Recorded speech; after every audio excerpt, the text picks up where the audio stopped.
Welcome to another captivating journey into the past. In this video, we explore the enigmatic and mysterious story of Atlantis, a legendary civilization that has fascinated people for centuries. Was it real or just a myth? Join us as we uncover the secrets of this lost city and delve into the theories surrounding its disappearance. Stay tuned as we journey through history's greatest unsolved mystery. If you enjoyed this video, don't forget to like, comment, and subscribe for more intriguing stories from history. Your support helps us bring more content like this to you.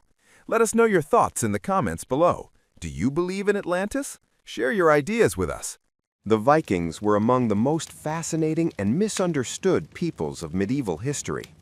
Emerging from the rugged landscapes of Scandinavia, they left a lasting impact on Europe and beyond through exploration, trade, warfare, and cultural exchange.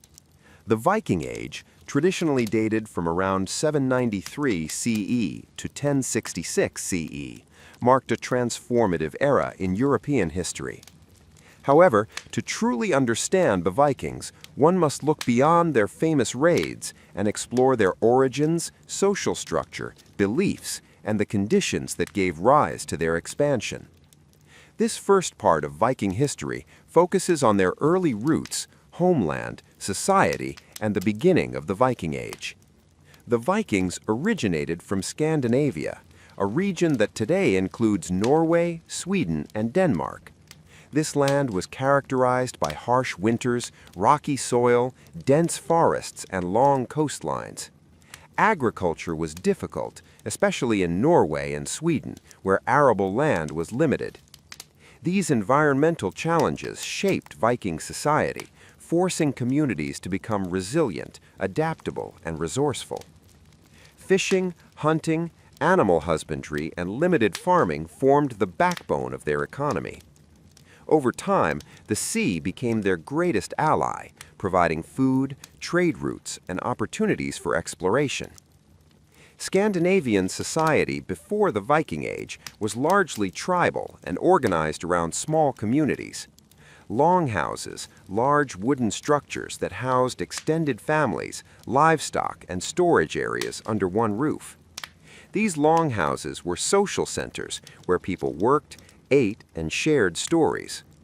Kinship played a vital role in Viking life, and loyalty to family and clan was considered sacred. Disputes between families often led to feuds that could last generations, reinforcing the importance of honor and reputation. Viking society was divided into distinct social classes. At the top were the jarls, or nobles, who owned land, commanded warriors, and held political power. Below them were the carls, free farmers, craftsmen, traders, and warriors who made up the majority of the population. At the bottom were the thralls, enslaved people who worked as laborers and servants. Thralls could be captured during raids or inherited, and while their lives were harsh, some could eventually earn freedom. Despite this hierarchy, Viking society allowed for a degree of social mobility, particularly through success in trade or warfare. One of the most defining aspects of Viking culture was their seafaring skill. The Vikings developed advanced shipbuilding techniques that allowed them to construct long ships, sleek, fast, and versatile vessels capable of navigating both open seas and shallow rivers. These ships were built using overlapping wooden planks, a method known as clinker construction, which made them strong yet flexible.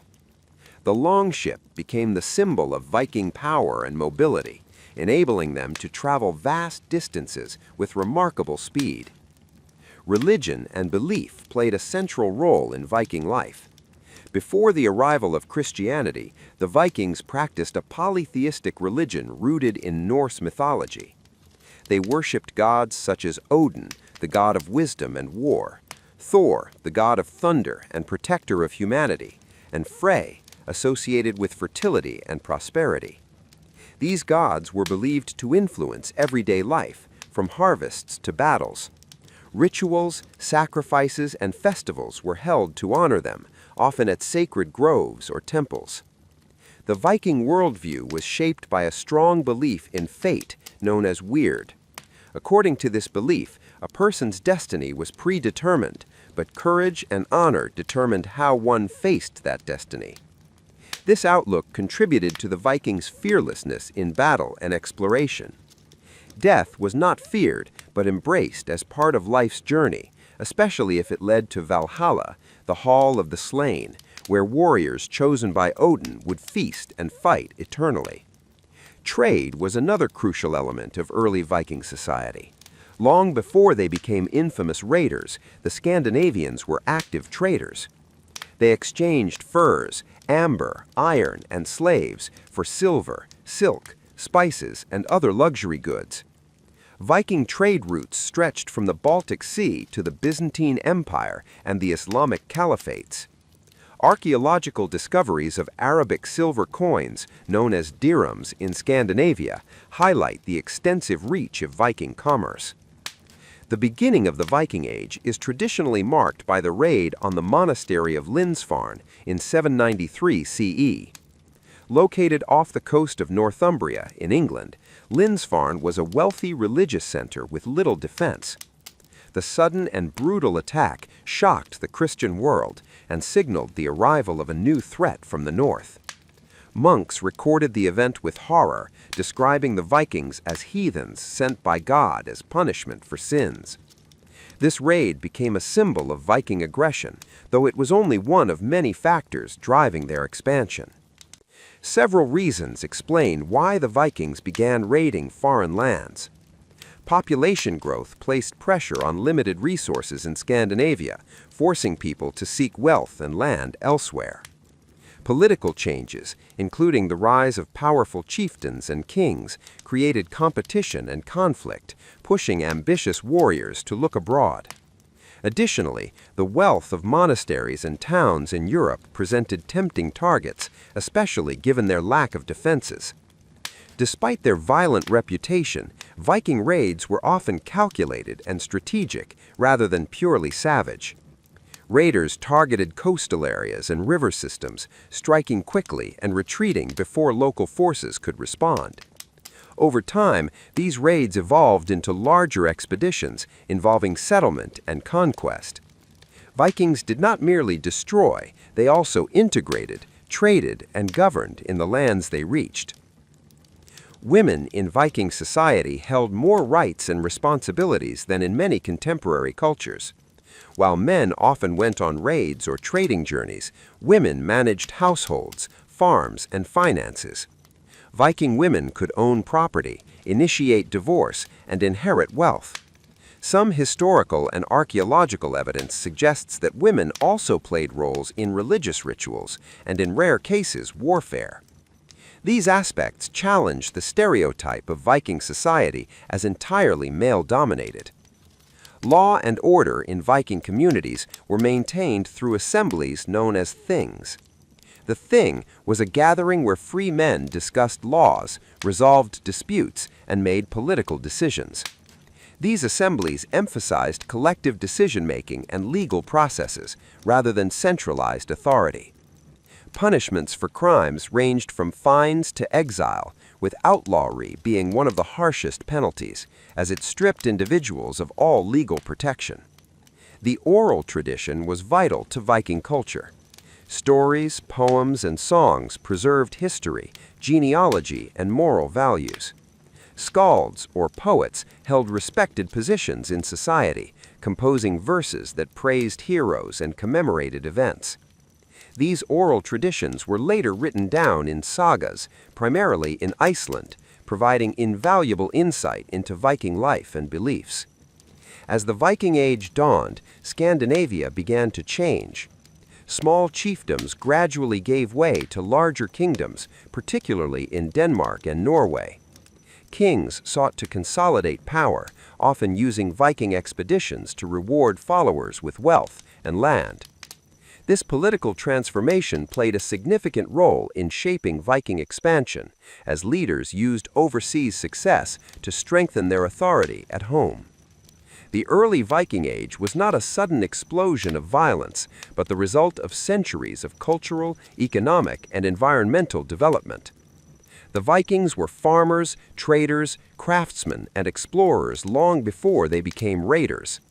Their skills in navigation, shipbuilding, and organization allowed them to take advantage of opportunities beyond Scandinavia, setting the stage for one of the most dynamic periods in medieval history. In conclusion, the origins of the Vikings lie deep within the landscapes and traditions of Scandinavia. Shaped by a challenging environment, a strong sense of honor, and a rich mythological worldview, they developed a society capable of remarkable adaptation. The beginning of the Viking Age marked the moment when these qualities propelled them onto the world stage. In the next part, the story will move beyond origins to explore Viking raids, settlements, and their growing influence across Europe. As the Viking Age progressed beyond its early beginnings, the people of Scandinavia moved decisively onto the wider stage of European history. What began as small, seasonal raids soon transformed into sustained campaigns of expansion, settlement, and political influence. From the coasts of England and Ireland to the rivers of France, Russia, and beyond, the Vikings reshaped the medieval world. This second part of Viking history explores their raids, migration patterns, settlements, and the profound impact they had on Europe during the height of the Viking Age. After the raid on Lindisfarne in 793 CE, Viking attacks on Christian Europe became increasingly frequent. Monasteries, churches, and coastal towns were particularly vulnerable because they were wealthy yet poorly defended. These early raids were often conducted by small groups seeking portable wealth such as gold, silver, manuscripts, and slaves. Speed and surprise were the Vikings' greatest advantages. Their longships allowed them to strike suddenly and disappear before organized resistance could form. By the early 9th century, Viking raids had grown larger and more organized. Instead of isolated attacks, fleets of ships began arriving together, sometimes overwintering in foreign lands. This marked a significant shift in Viking strategy. No longer content with quick plunder, many Vikings sought long-term gain through settlement and control of territory. This transition from raiding to colonization would define much of the Viking Age. England was one of the primary targets of Viking expansion. Initially divided into several Anglo-Saxon kingdoms, England was vulnerable to external threats. In 865 CE, a massive Viking force known as the Great Heathen Army landed in England. Unlike earlier raiders, this army aimed to conquer and settle rather than simply loot. Over the following years, the Vikings captured major cities such as York and defeated several Anglo-Saxon kings. Large areas of England came under Viking control, forming a region known as the Danelaw. In this territory, Scandinavian laws, customs, and language influenced daily life. Place names ending in by, thorp, and toft reveal the lasting Viking presence. Although conflicts between Vikings and Anglo-Saxons were frequent, there was also significant interaction, intermarriage, and cultural exchange. Over time, the two societies blended in many areas. Ireland experienced a different kind of Viking influence. When Vikings first arrived in the late 8th century, they targeted monasteries and coastal settlements. However, by the 9th century, they began establishing permanent bases known as long forts. These fortified camps eventually developed into some of Ireland's most important cities, including Dublin, Waterford, Limerick, and Cork. Through trade and settlement, the Vikings became deeply integrated into Irish society, contributing to urban development and commerce. The Viking presence in Scotland and the surrounding islands was equally significant. Norse settlers established control over the Orkney and Shetland Islands, the Hebrides, and parts of mainland Scotland. These regions remained under Norse influence for centuries. The blending of Norse and local cultures created unique hybrid societies, particularly in the islands, where Norse language and customs endured long after the Viking Age ended. While Vikings are often associated with the British Isles, their expansion extended far beyond Western Europe. Viking activity in continental Europe intensified during the 9th century, particularly along the rivers of the Frankish Empire. Using the Seine, Loire, and Rhine rivers, Viking fleets penetrated deep inland, attacking cities such as Paris. In 845 CE, Paris was famously besieged by a Viking force led by the legendary Ragnar Lothbrok, forcing the Frankish king to pay a large ransom to secure their withdrawal. Repeated Viking attacks weakened the Carolingian Empire and exposed the limitations of its defenses. In response, local rulers began constructing fortified bridges and towns to block river access. One of the most significant outcomes of Viking activity in France was the creation of Normandy. In 911 CE, the Frankish king Charles the Simple granted land to the Viking leader Rollo in exchange for loyalty and protection against further raids. Rollo and his followers settled, converted to Christianity, and gradually became the Norman people, whose descendants would later conquer England in 1066. Viking expansion was not limited to warfare and settlement. Trade and exploration were equally important. Swedish Vikings, often referred to as Varangians, traveled eastward through the river systems of Eastern Europe. They navigated the Volga and Dnieper rivers, establishing trade routes that connected Scandinavia with the Byzantine Empire and the Islamic world. These routes facilitated the exchange of goods such as furs, honey, wax, and slaves for silver, silk, and spices. The Varangians played a crucial role in the formation of early states in Eastern Europe. According to tradition, a Viking leader named Rurik founded a ruling dynasty in Novgorod, which later expanded to form the state of Kievan Rus. Although the exact nature of Viking involvement is debated, there is clear evidence of Scandinavian influence in early Russian politics, trade, and culture. Over time, these Vikings assimilated into Slavic society, adopting local customs and language. One of the most remarkable aspects of Viking history was their exploration of the North Atlantic. Norwegian Vikings ventured westward, settling the Faroe Islands and Iceland during the late 9th century. Iceland, in particular, became a unique Viking society, largely free from kings and ruled through assemblies known as the Althing. The isolation of Iceland allowed Norse traditions, language, and literature to flourish, preserving much of what is known about Viking culture today. From Iceland, Vikings continued westward to Greenland, led by Eric the Red in the late 9th century. Despite its harsh climate, Greenland supported Norse settlements for several centuries. Eric's son, Leif Erikson, went even further, reaching North America around the year 1000 CE. The land he encountered, known as Vinland, is believed to have been located in present-day Newfoundland, Canada. This makes the Vikings the first known Europeans to reach the Americas, centuries before Christopher Columbus. Viking warfare during this period was both brutal and disciplined. Warriors fought using swords, axes, spears, and shields, often forming shield walls to protect themselves in battle.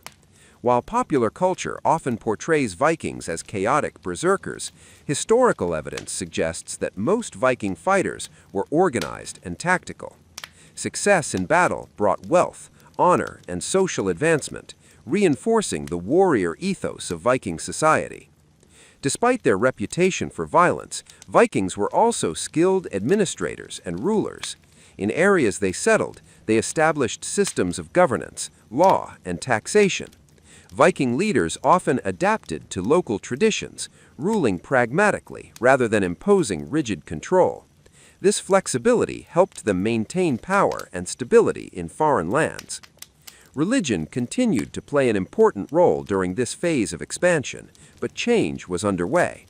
As Vikings interacted with Christian societies, many began to convert, either voluntarily or for political advantage. Conversion often facilitated trade, alliances, and legitimacy in the eyes of Christian rulers. However, the transition from Norse paganism to Christianity was gradual and uneven, with old beliefs persisting alongside new ones for generations. Cultural exchange was one of the most enduring effects of Viking expansion. Scandinavian art, language, and customs influenced the regions they touched, while Vikings themselves adopted foreign ideas, technologies, and beliefs. The English language, for example, absorbed many Old Norse words, particularly related to everyday life and governance. This blending of cultures enriched medieval Europe and shaped its future development. By the late 9th century, Viking activity began to change once again. Raids became less frequent as Scandinavian kingdoms grew stronger and more centralized. Kings such as Harald Bluetooth in Denmark and Olaf Tryggvason in Norway worked to unify their realms and promote Christianity. These changes marked the beginning of the end of the Viking Age, though Viking influence remained deeply embedded in European society. In summary, the second phase of Viking history was defined by expansion, settlement, and transformation. The Vikings were no longer just raiders from the north. They were settlers, traders, rulers, and explorers who connected distant regions of the medieval world. Their impact on England, Ireland, France, Eastern Europe, and even North America was profound and long-lasting. In the next part, the focus will shift to the later Viking Age, the rise of Scandinavian kingdoms, the spread of Christianity, and the eventual decline of Viking power. As the Viking Age moved into its later centuries, the nature of Viking society and activity underwent profound change.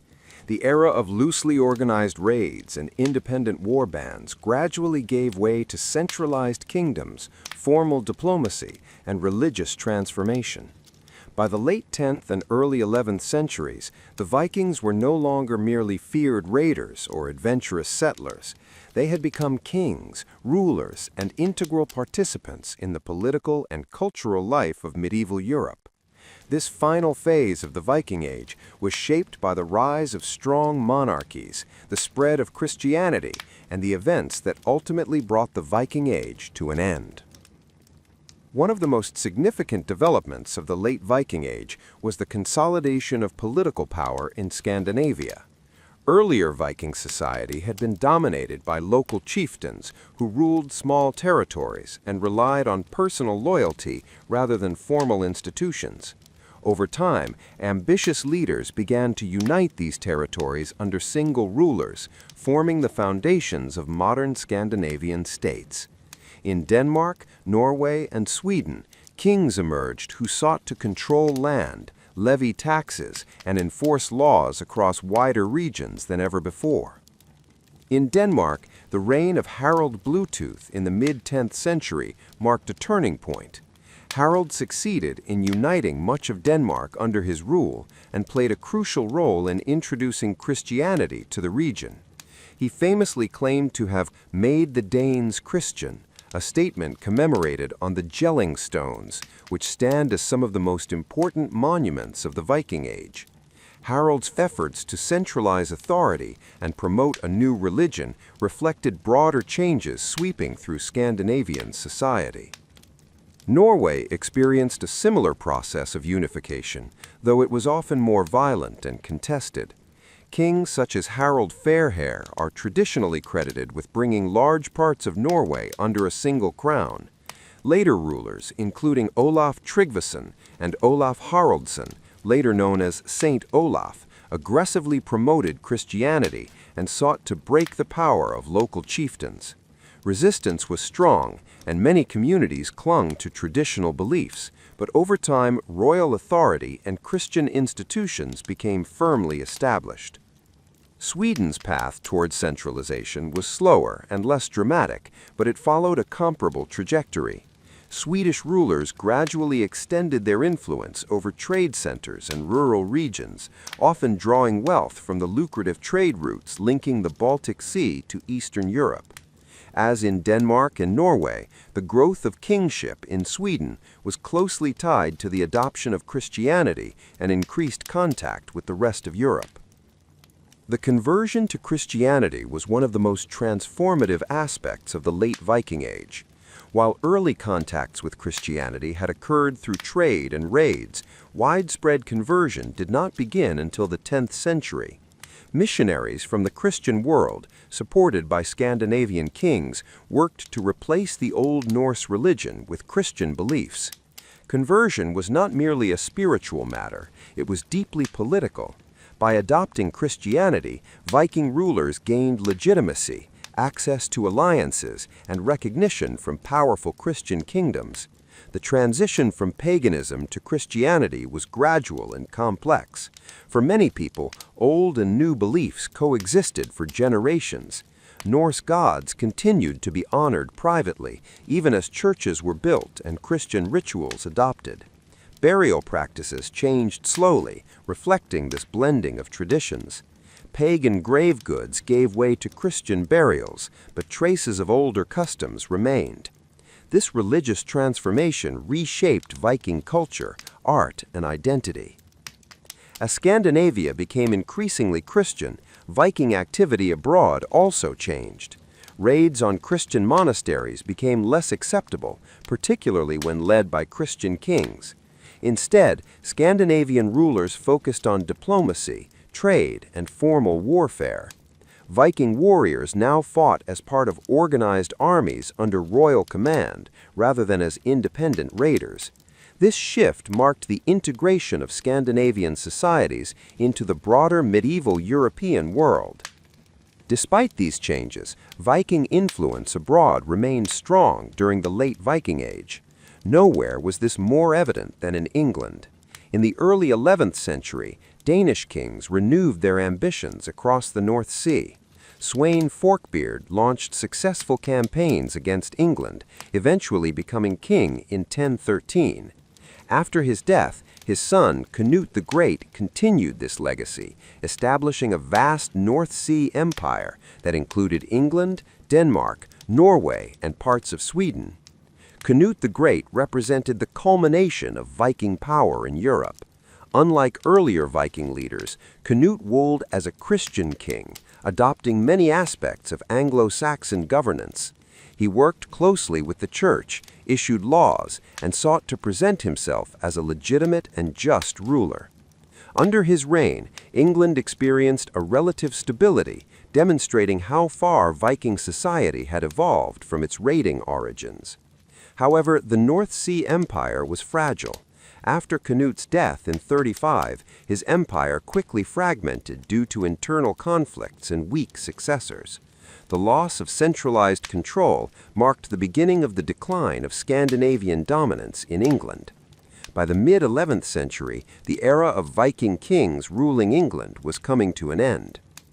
The traditional end of the Viking Age is often dated to 1066, a year marked by dramatic events in English history. In that year, the Norwegian king Harald Hardrada invaded England, seeking to claim the English throne. Although he was an experienced warrior and commander, Harald was defeated and killed at the Battle of Stamford Bridge by the English king Harold Godwinson. This defeat effectively ended large-scale Viking invasions of England. Just weeks after Stamford Bridge, England faced another invasion, this time from the Normans under William the Conqueror. The Normans themselves were descendants of Vikings who had settled in Normandy centuries earlier. Their victory at the Battle of Hastings highlighted the enduring legacy of Viking expansion, even as the Viking Age itself came to a close. The conquerors of England were no longer pagan raiders, but Christian rulers shaped by Viking ancestry. Back in Scandinavia, the end of the Viking Age did not mean the disappearance of Viking culture. Instead, it marked a transition. The Scandinavian kingdoms continued to develop, participating fully in medieval European politics, trade, and warfare. Viking traditions survived in laws, language, and folklore, while Norse myths and legends were preserved in written form, particularly in Iceland. Iceland played a crucial role in preserving Viking history and literature. During the 12th and 13th centuries, Icelandic scholars recorded sagas, poems, and myths that had been passed down orally for generations. These texts provide invaluable insight into Viking beliefs, values, and historical events. Without them, much of what is known about the Vikings would have been lost. The legacy of the Vikings extends far beyond their own time. They shaped the political map of Europe, founded cities, established trade networks, and influenced languages and cultures across vast regions. Their exploration of the North Atlantic expanded the known world and demonstrated remarkable navigational skill. Even their reputation as fierce warriors contributed to the development of medieval defenses and political organization. Modern perceptions of the Vikings have often been shaped by myth and exaggeration. While they were capable of great violence, they were also farmers, traders, lawmakers, and artists. The late Viking Age reveals a people in transition, adapting to new realities while leaving an indelible mark on history. The end of the Viking Age was not a sudden collapse, but a gradual transformation into new forms of society and identity. In conclusion, Part 3 of Viking history marks the closing chapter of the Viking Age.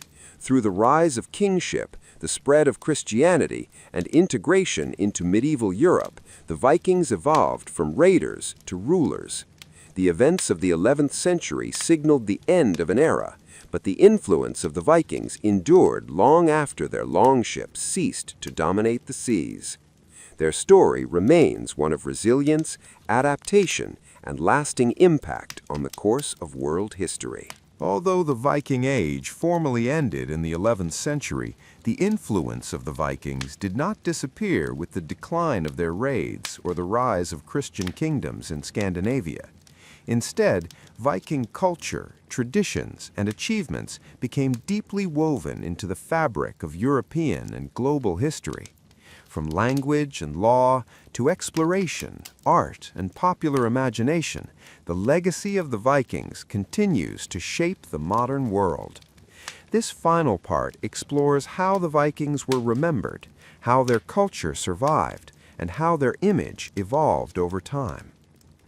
One of the most enduring legacies of the Vikings lies in language. Old Norse, the language spoken by the Vikings, left a profound mark on several modern languages, particularly English. During the period of Viking settlement in England, Old Norse and Old English coexisted and influenced one another. Many everyday English words, such as sky, egg, knife, window, and law, have Norse origins. Even grammatical structures and place names reflect this linguistic blending, demonstrating how deeply Viking culture became embedded in local societies. Viking influence on law and governance is another lasting contribution. The concept of assemblies, or things, where disputes were resolved and laws discussed, influenced legal traditions in Scandinavia and beyond. In Iceland, the Althing, established around 930 CE, is often considered one of the oldest parliamentary institutions in the world. This tradition of collective decision-making and legal accountability helped shape later democratic practices and emphasized the importance of law over absolute authority. The Vikings also left a significant legacy in exploration and navigation. Their mastery of the sea allowed them to travel farther than most medieval peoples. Long before the age of exploration, Vikings crossed the North Atlantic, reaching Iceland, Greenland, and North America. Their navigational skills, shipbuilding techniques, and understanding of winds and currents laid early foundations for later European maritime expansion. The Viking spirit of exploration continues to inspire modern narratives of discovery and adventure.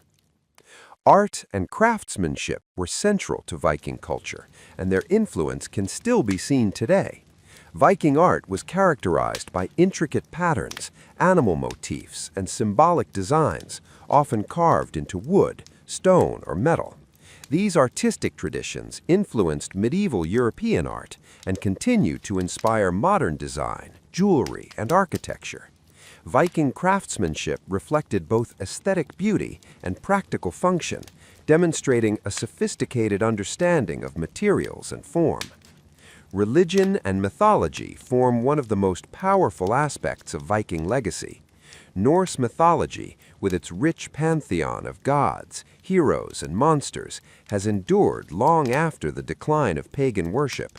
Stories of Odin, Thor, Loki, and Ragnarok were preserved in medieval texts, particularly in Iceland.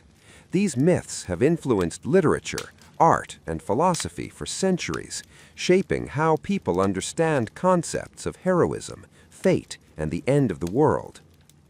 During the medieval period, Christian writers often portrayed the Vikings as barbaric pagans, emphasizing their violence and religious differences. This image dominated historical memory for centuries, overshadowing the complexity of Viking society. However, as historical scholarship advanced, a more balanced understanding emerged. Archaeological discoveries revealed sophisticated trade networks, skilled craftsmanship, and organized communities, challenging earlier stereotypes. The modern image of the Vikings began to take shape in the 19th century, particularly during the Romantic movement in Europe. Artists, writers, and nationalists idealized the Vikings as noble warriors and symbols of ancient heritage. In Scandinavia, Viking history became a source of national pride, while in other parts of Europe, it inspired fascination and myth-making. This romanticized image often exaggerated Viking brutality and masculinity, while overlooking their roles as farmers, traders, and lawmakers.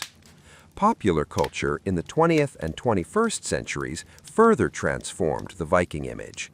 Films, television series, novels, and video games have presented Vikings as fierce, heroic, and adventurous figures.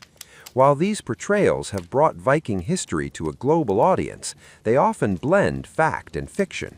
Horned helmets, for example, are a modern invention with no historical basis. Nevertheless, popular media has kept Viking stories alive and sparked interest in historical research. Archaeology has played a crucial role in deepening modern understanding of the Vikings. Excavations of burial sites, settlements, and ships have revealed invaluable insights into Viking life.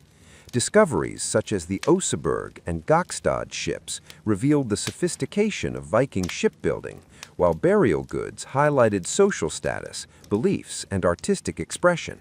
These findings continued to reshape historical interpretations and challenge outdated assumptions. The Viking legacy is also evident in place names and geography. Across Europe, particularly in the British Isles and Scandinavia, place names reflect Viking settlement and influence. These names serve as living reminders of Viking presence and integration into local landscapes. Similarly, genetic studies have shown that Viking migration left a lasting imprint on populations across Europe, demonstrating the long-term impact of their movement and settlement. In addition to their tangible contributions, the Vikings left an intangible legacy in values and ideals. Concepts of honor, courage, and resilience, central to Viking culture, continued to resonate in modern storytelling and identity. While these values were often expressed through warfare, they also applied to everyday life, emphasizing responsibility, loyalty, and perseverance in the face of hardship. Education and scholarship have increasingly sought to present a nuanced view of the Vikings. Modern historians emphasize diversity within Viking society, including the roles of women, the importance of trade, and the complexity of social structures. This more inclusive approach challenges earlier narratives and highlights the Vikings as a dynamic and adaptable people rather than a monolithic group of warriors. The Vikings' legacy extended beyond Europe through their connections with the Islamic world and Byzantium. Trade routes established by Viking merchants facilitated the exchange of goods, ideas, and technologies across continents. This global interaction contributed to the development of medieval economies and cultures, underscoring the Vikings' role as connectors between different worlds. In the modern world, Viking heritage continues to be celebrated through museums, festivals, and cultural events. Reenactments, historical exhibitions, and academic research keep Viking history accessible and engaging. These efforts reflect a growing appreciation for the complexity and significance of Viking contributions to world history. The Vikings' legacy also raises important questions about historical memory and identity. How societies remember the Vikings reveals much about their own values and concerns. Whether viewed as ruthless raiders, skilled explorers, or cultural innovators, the Vikings occupy a unique place in the human imagination. Their story invites reflection on how history is constructed, interpreted, and reimagined over time. In conclusion, Part 4 of Viking history highlights the enduring legacy of a people whose influence transcended their own era. The Vikings shaped languages, laws, exploration, and cultural traditions that continue to affect the modern world. While the Viking Age ended centuries ago, the impact of the Vikings remains alive in history, culture, and imagination. Their journey from Scandinavian shores to global memory stands as a testament to the lasting power of human ambition, creativity, and adaptability. When the word Viking is mentioned, images of fierce warriors, long ships, and distant raids often dominate the imagination. Yet beyond warfare and conquest, the Vikings lived complex everyday lives shaped by family, labor, belief, and community.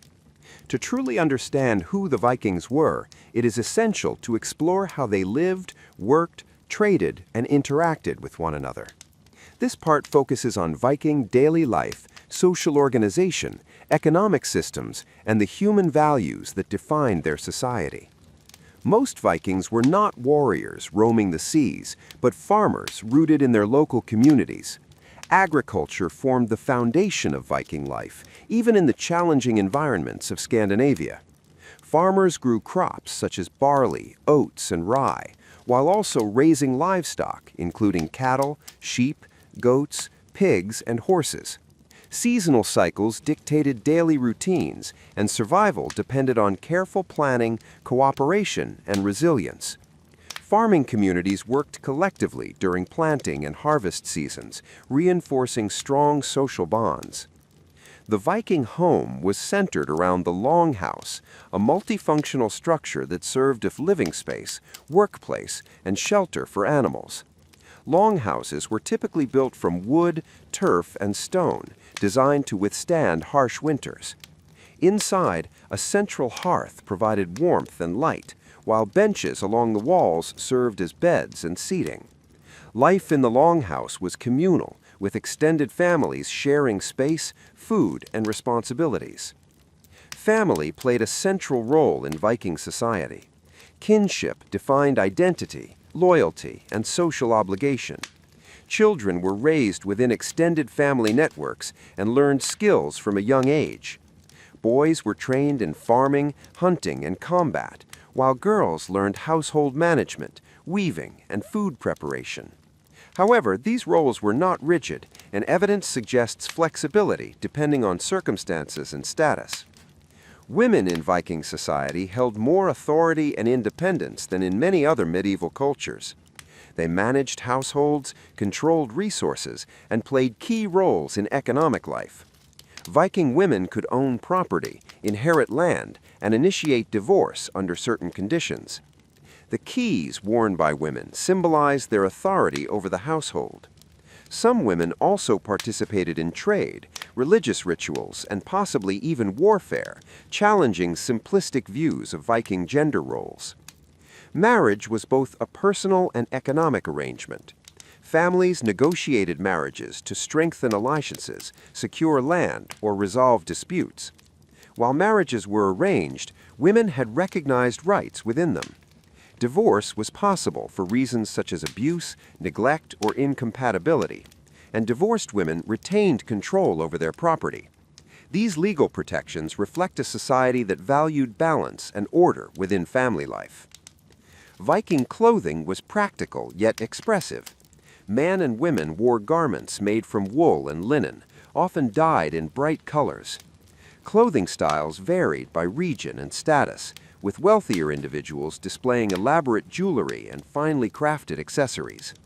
Brooches, arm rings, and necklaces were not only decorative, but also indicators of identity and social standing. Craftsmanship in textiles and metalwork was highly valued. Trade was a cornerstone of Viking society and extended far beyond Scandinavia.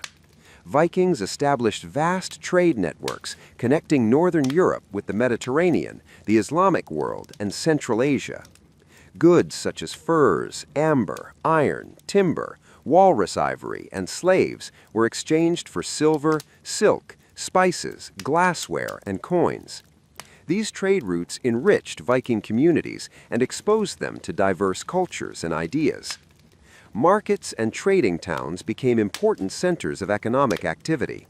Places like Hedeby, Birka, and Kaupang thrived as hubs of commerce where merchants from different regions met. These towns were cosmopolitan spaces where languages, customs, and religions intersected.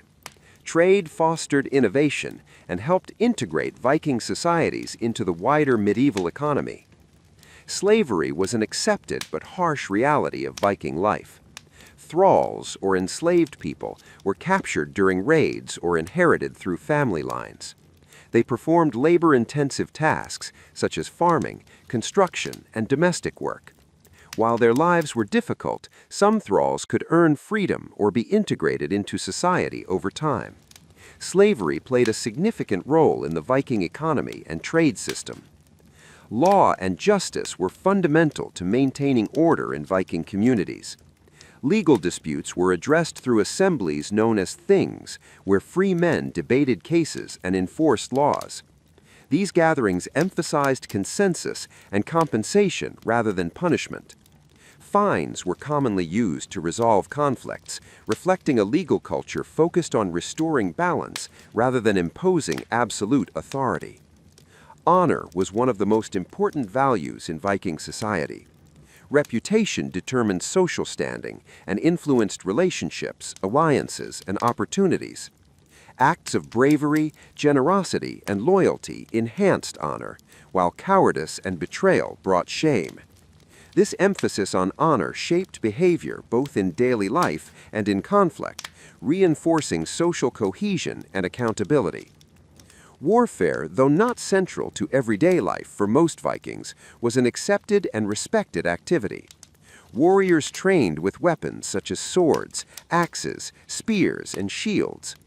Battles were often organized and strategic, involving shield walls and coordinated movements. Success in warfare brought wealth, prestige, and political power, motivating participation in raids and campaigns.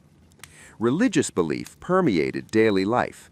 Even as Christianity spread, traditional Norse beliefs continued to influence rituals, festivals, and values.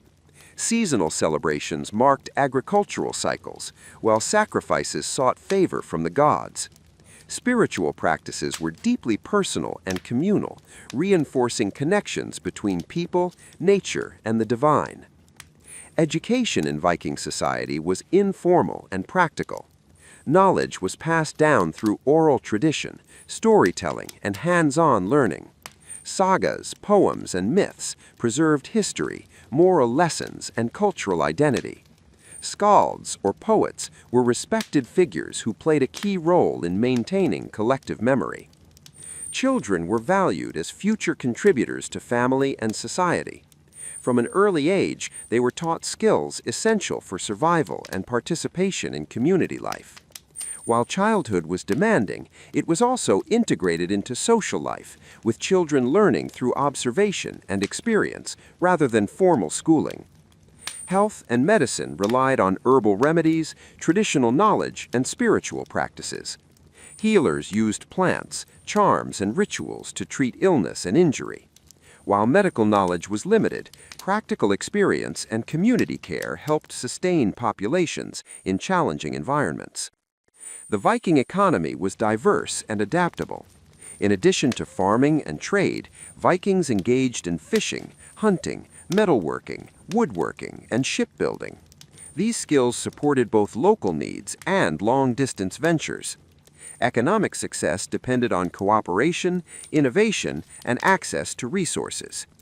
As Viking society evolved, daily life reflected broader changes in politics and religion. The rise of kingship and Christianity introduced new institutions, laws, and cultural norms. Churches replaced temples, written records supplemented oral tradition, and centralized authority reshaped local governance. Yet many traditional practices endured, blending old and new ways of life. In conclusion, Part 5 reveals the human side of the Vikings beyond their reputation as warriors and raiders. Viking society was complex, resilient, and deeply interconnected through family, labor, trade, and belief. Their daily lives reflected values of honor, cooperation, and adaptability that enabled them to thrive in a challenging world. Understanding this everyday reality brings us closer to the true legacy of the Vikings, not just as conquerors, but as people who lived, worked, and shaped history through their shared humanity. The Vikings are most famously remembered as fierce warriors whose raids and conquests sent shockwaves across Europe. However, their success in warfare was not a result of mere brutality or luck.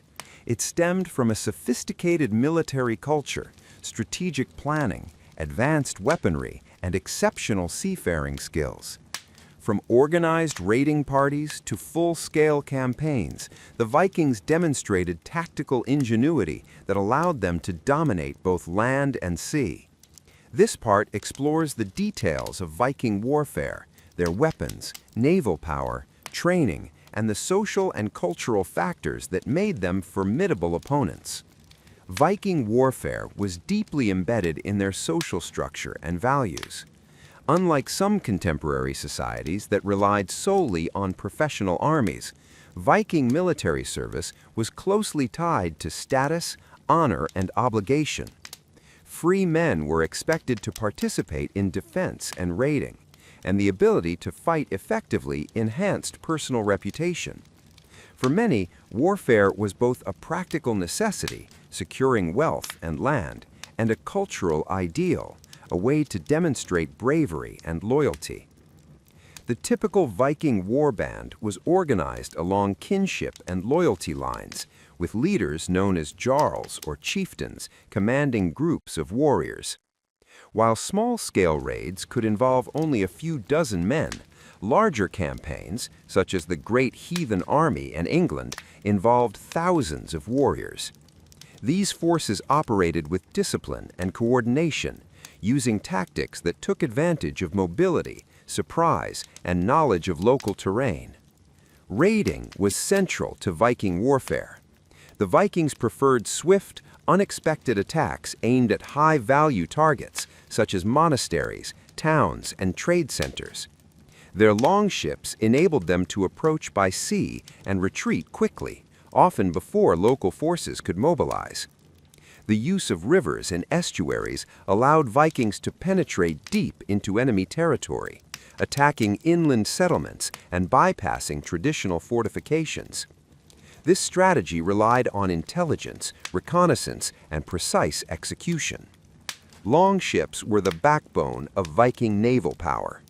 These vessels were light, flexible, and capable of both oceanic voyages and river navigation. Built using clinker construction, longships had overlapping planks that made them strong and resilient in rough waters.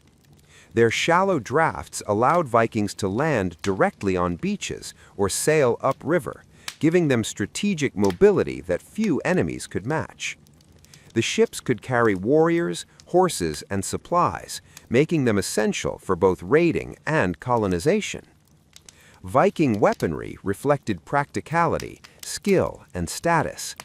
The most common weapons included swords, axes, spears, and bows. Axes, particularly the one-handed bearded axe, were versatile and widely used. Swords were symbols of wealth and prestige, often richly decorated with inscriptions or patterns. Spears were the most common weapon in battle, used for both throwing and thrusting. Shields, typically round and made of wood with a central iron boss, provided both defense and a tool for forming shield walls, a key tactical formation. Armor among Vikings was limited by resources and practicality. Wealthier warriors could afford chainmail shirts, helmets, and protective greaves, while most relied on padded clothing, leather, and shields for protection. Contrary to popular myth, Vikings did not wear horned helmets. This image is a later artistic invention. Helmets were simple, functional, and designed to protect the head without hindering mobility or vision. The shield wall was the most important formation in Viking land battles. Warriors stood shoulder to shoulder, overlapping shields to create a protective barrier while advancing or holding position. Coordination, discipline, and trust among warriors were essential, as a single gap could be fatal.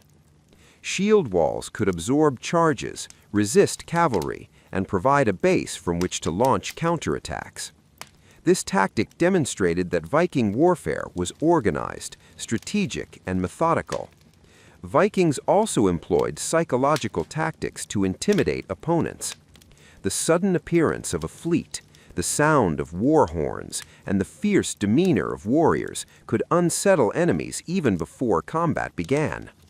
Berserkers, legendary warriors who fought with extreme ferocity, contributed to this fearsome reputation. While some accounts exaggerate their abilities, it is clear that displays of strength, courage, and aggression were used deliberately to gain advantage. Siege warfare was less common but not unknown among Vikings. Attacks on towns or fortified settlements often involved a combination of direct assault, negotiation, and intimidation. In some cases, Vikings relied on speed and mobility to avoid prolonged sieges, while in others, they extracted tribute or ransom to achieve objectives without unnecessary losses. Flexibility and adaptability were hallmarks of Viking military strategy. Training for warfare began in youth. Boys learned to wield weapons, ride horses, and navigate terrain through practical experience. Physical fitness, endurance, and skill with weapons were essential for survival and success.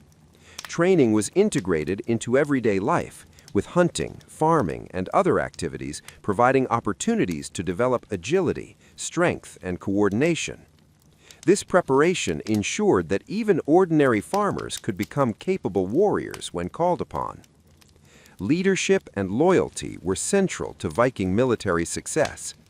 Chieftains led by example, demonstrating courage and tactical insight.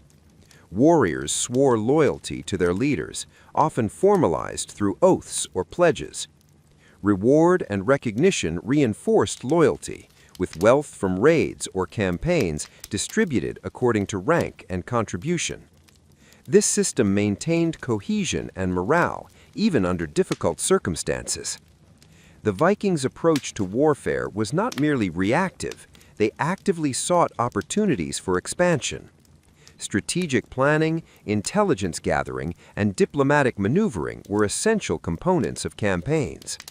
Leaders negotiated alliances, assessed enemy strengths and weaknesses, and coordinated multi-year expeditions. The ability to combine military skill with strategic foresight set the Vikings apart from many contemporary societies. Naval battles were an extension of Viking land tactics. Fleets maneuvered in formations to protect ships, concentrate attacks, or encircle enemy vessels. Boarding actions were common, relying on speed, coordination, and surprise. Viking sailors were adept at reading weather, currents, and tides, giving them a tactical edge over less experienced opponents. Control of waterways allowed Vikings to project power far beyond their homeland. Viking warfare was also shaped by cultural and religious beliefs. Courage in battle was a moral and spiritual imperative, intertwined with notions of honor and fate. Warriors sought glory not only for personal reputation, but also to secure a favorable place in the afterlife, particularly in Valhalla. This belief in destiny and the valorization of martial skill encouraged boldness, resilience, and innovation on the battlefield. Economic considerations were inseparable from warfare. Raids, tribute, and conquest provided wealth that sustained families, funded communities, and rewarded warriors. Trade and warfare were interconnected, as control of trade routes and resources enhanced military capability. The economic impact of Viking campaigns extended to both Scandinavia and the regions they targeted, influencing the development of medieval economies. Women also played roles connected to warfare, both directly and indirectly. While combat was primarily male-dominated, women managed households, farms, and resources in the absence of men. They maintained the community's economic and logistical base, ensuring that warriors could participate in campaigns. In rare cases, women may have fought or taken active roles in defense, particularly in settlements under threat. The Vikings' approach to alliances and diplomacy complemented their military operations. Treaties, marriages, and agreements with local rulers provided strategic benefits, allowing Vikings to secure bases, trade privileges, or safe passage. This blend of force and negotiation demonstrated a pragmatic approach to power, showing that Vikings were as skilled in politics as they were in combat. By the late Viking Age, Scandinavian kingdoms began to institutionalize military forces. Kings such as Canute the Great and Harald Hardrada commanded professional armies, organized fleets, and integrated raiding parties into formal campaigns. The transition from decentralized warbands to centralized military organization reflected the broader evolution of Viking society and governance. In summary, Viking warfare was multifaceted, combining individual skill, social cohesion, strategic. The Viking Age was not defined solely by raids and warfare. It was equally distinguished by exploration and settlement.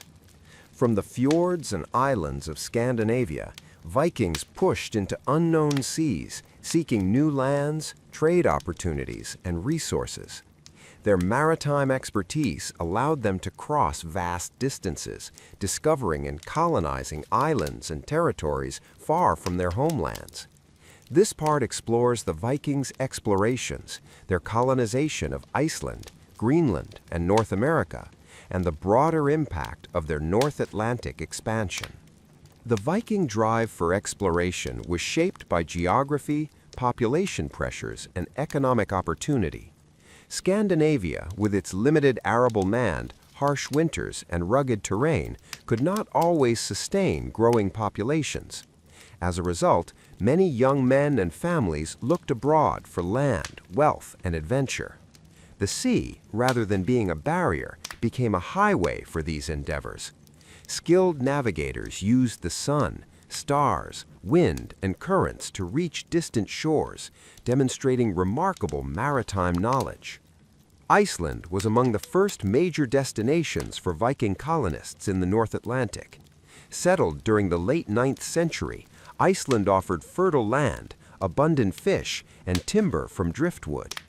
Early settlers, primarily from Norway and some from the British Isles, established farms and communities across the island. The isolation of Iceland allowed Norse culture, language, and traditions to thrive relatively unaltered, creating a society where local assemblies, known as the Althing, managed governance and law. The Althing, founded around 930 CE, represents one of the oldest parliamentary institutions in the world. Here, free men gathered to discuss disputes, pass laws, and establish social norms. The Althing reflected the Vikings' commitment to collective decision-making and rule of law, even in a frontier environment. Icelandic society thus combined independence with organized governance, ensuring stability and cohesion among scattered settlements. Greenland represented a more challenging environment for Viking colonization. Around 982 CE, Eric the Red, exiled from Iceland, led settlers to the southwestern coast of Greenland. Despite its harsh climate, Greenland's coastal regions supported grazing, hunting, and limited farming.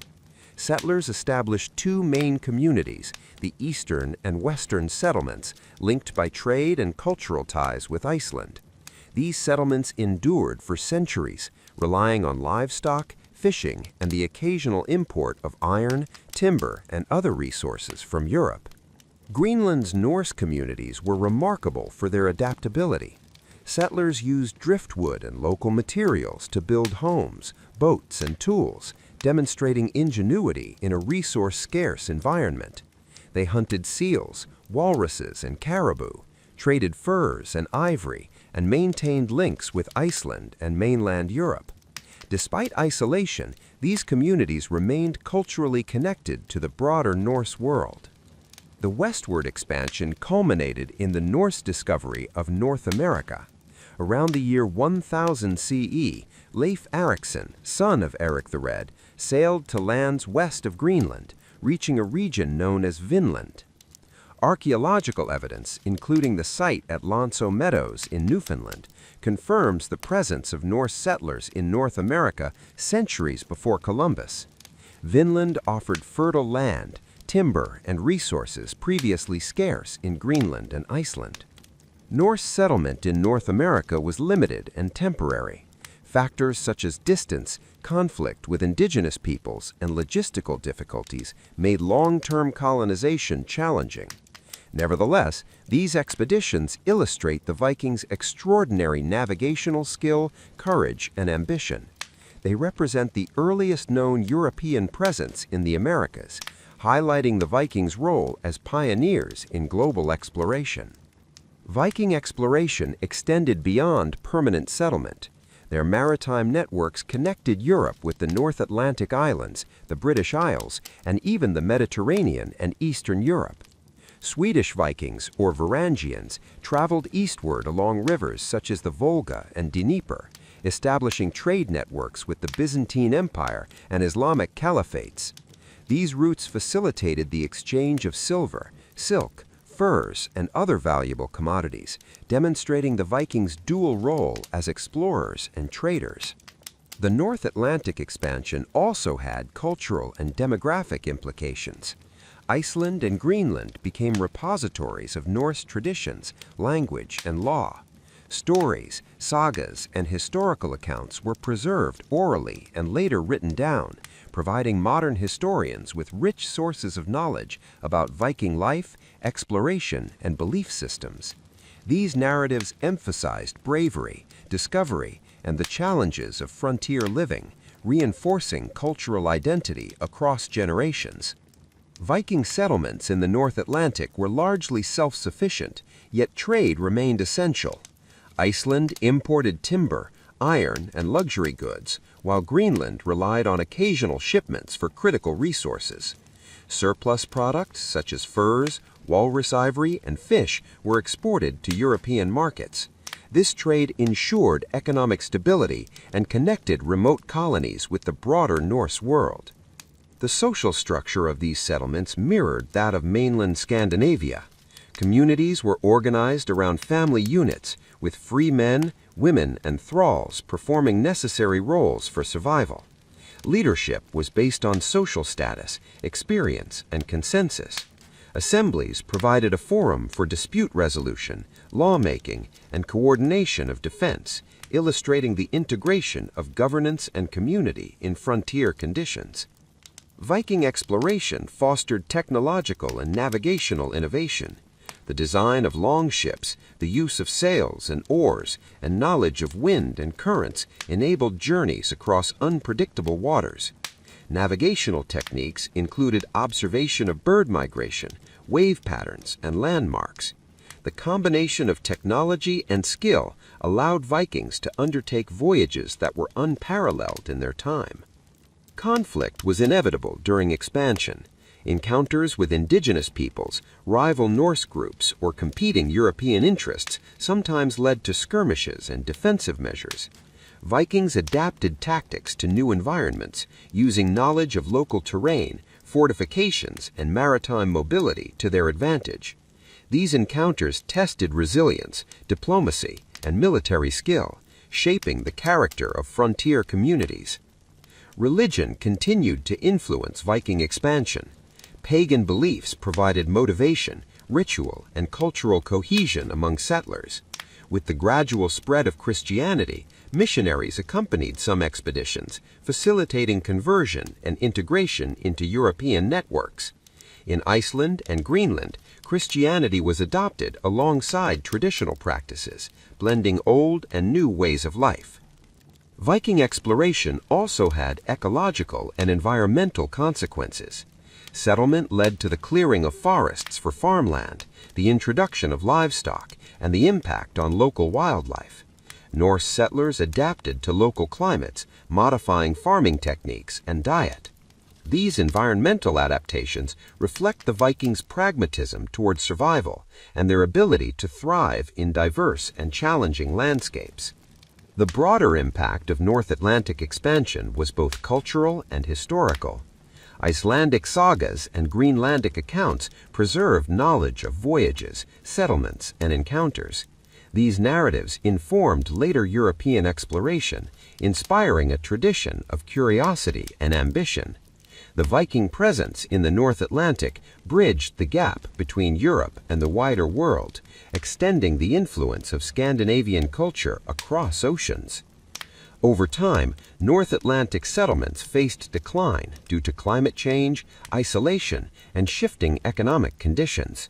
Greenland's Norse colonies eventually disappeared in the 15th century, leaving behind archaeological traces that continued to be studied. Iceland, however, maintained a vibrant Norse culture, preserving language, literature, and law that provide insight into the Viking experience and legacy. In summary, the Vikings' North Atlantic exploration and colonization exemplify their courage, adaptability, and ingenuity. From Iceland to Greenland and Vinland, they established communities that survived in extreme conditions, traded across vast distances, and preserved cultural identity. These achievements highlight the Vikings as more than raiders. They were pioneers, navigators, and settlers whose vision extended far beyond the horizons of medieval Europe. The story of Viking exploration reminds us that human ambition, skill, and curiosity can overcome formidable challenges. Through their maritime journeys and settlements, the Vikings expanded the known world, connected distant cultures, and left an enduring legacy in geography, literature, and historical memory. Their North Atlantic ventures stand as a testament to the extraordinary scope of Viking achievement and the enduring fascination with their world. The Viking Age is often framed in terms of conquest, raiding, and exploration, but the full story of the Vikings extends far beyond warfare. Their culture, artistic achievements, myths, and spiritual practices were rich, complex, and influential, shaping not only Scandinavian society, but also leaving a lasting legacy for Europe and the wider world. This part delves into the intellectual, artistic, and spiritual dimensions of Viking life, providing a deeper understanding of the civilization behind the legendary raiders.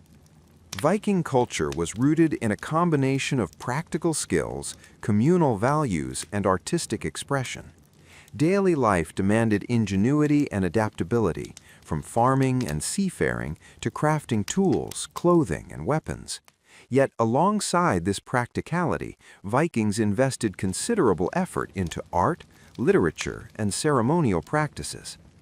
Artifacts, architecture, and material culture demonstrate an appreciation for beauty, symbolism, and identity, revealing a society that valued aesthetics as much as survival.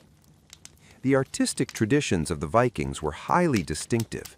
Metalwork, wood carving, and textile design showcased intricate patterns, often inspired by nature and mythology. Intertwining animal motifs, dragons, serpents, and abstract geometric forms were common in decorative art. Jewelry, such as brooches, arm rings, and pendants, served both practical and symbolic purposes, displaying social status, personal wealth, or allegiance to a family or chieftain. These objects reveal the importance of craftsmanship, personal expression, and symbolic communication in Viking society.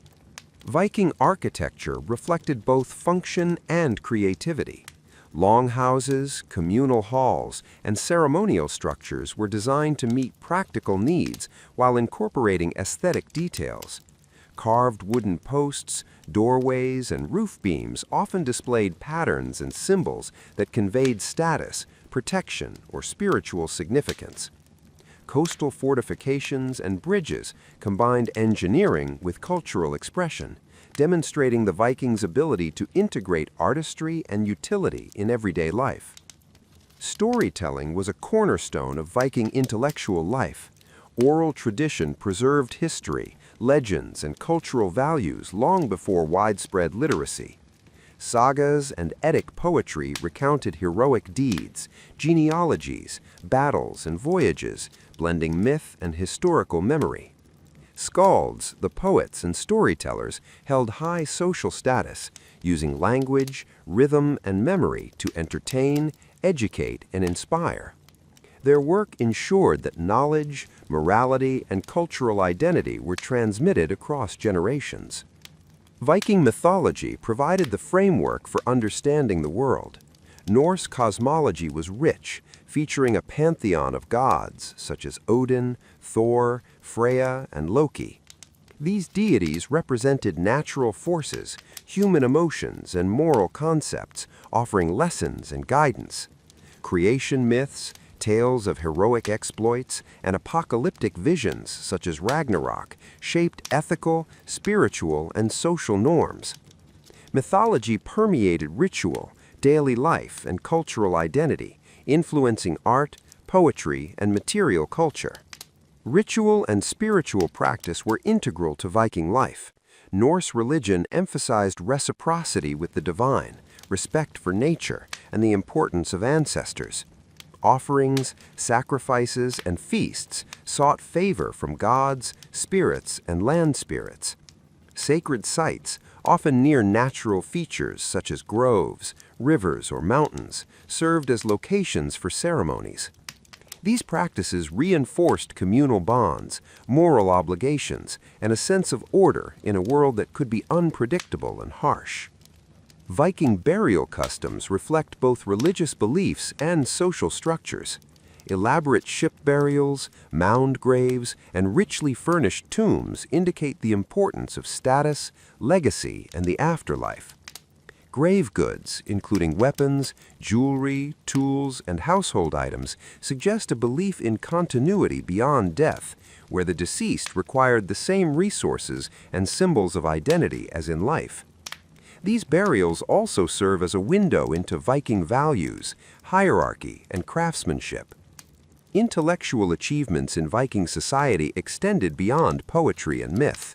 Navigational expertise, shipbuilding, metallurgy, and agriculture required sophisticated understanding and innovation. Knowledge was shared through apprenticeship, observation, and hands-on practice, allowing skills to pass across generations. The Vikings' mastery of maritime technology, for example, enabled long voyages, trade networks, and colonization, demonstrating the application of knowledge to practical challenges. Vikings were also keen observers of the natural world. Seasonal patterns, animal behavior, celestial navigation, and oceanography were crucial for survival and expansion. Knowledge of tides, currents, and winds informed both fishing and long-distance voyages. This intimate connection to the environment influenced spiritual beliefs, artistic motifs, and the practical organization of society, reinforcing a worldview that integrated observation, intuition, and creativity. Music and performance were central to Viking culture. Instruments such as lyres, flutes, and drums accompanied feasts, rituals, and storytelling. Songs and chants reinforced memory, conveyed emotion, and marked social occasions. Music was both entertainment and a means of cultural transmission, strengthening identity and cohesion within communities.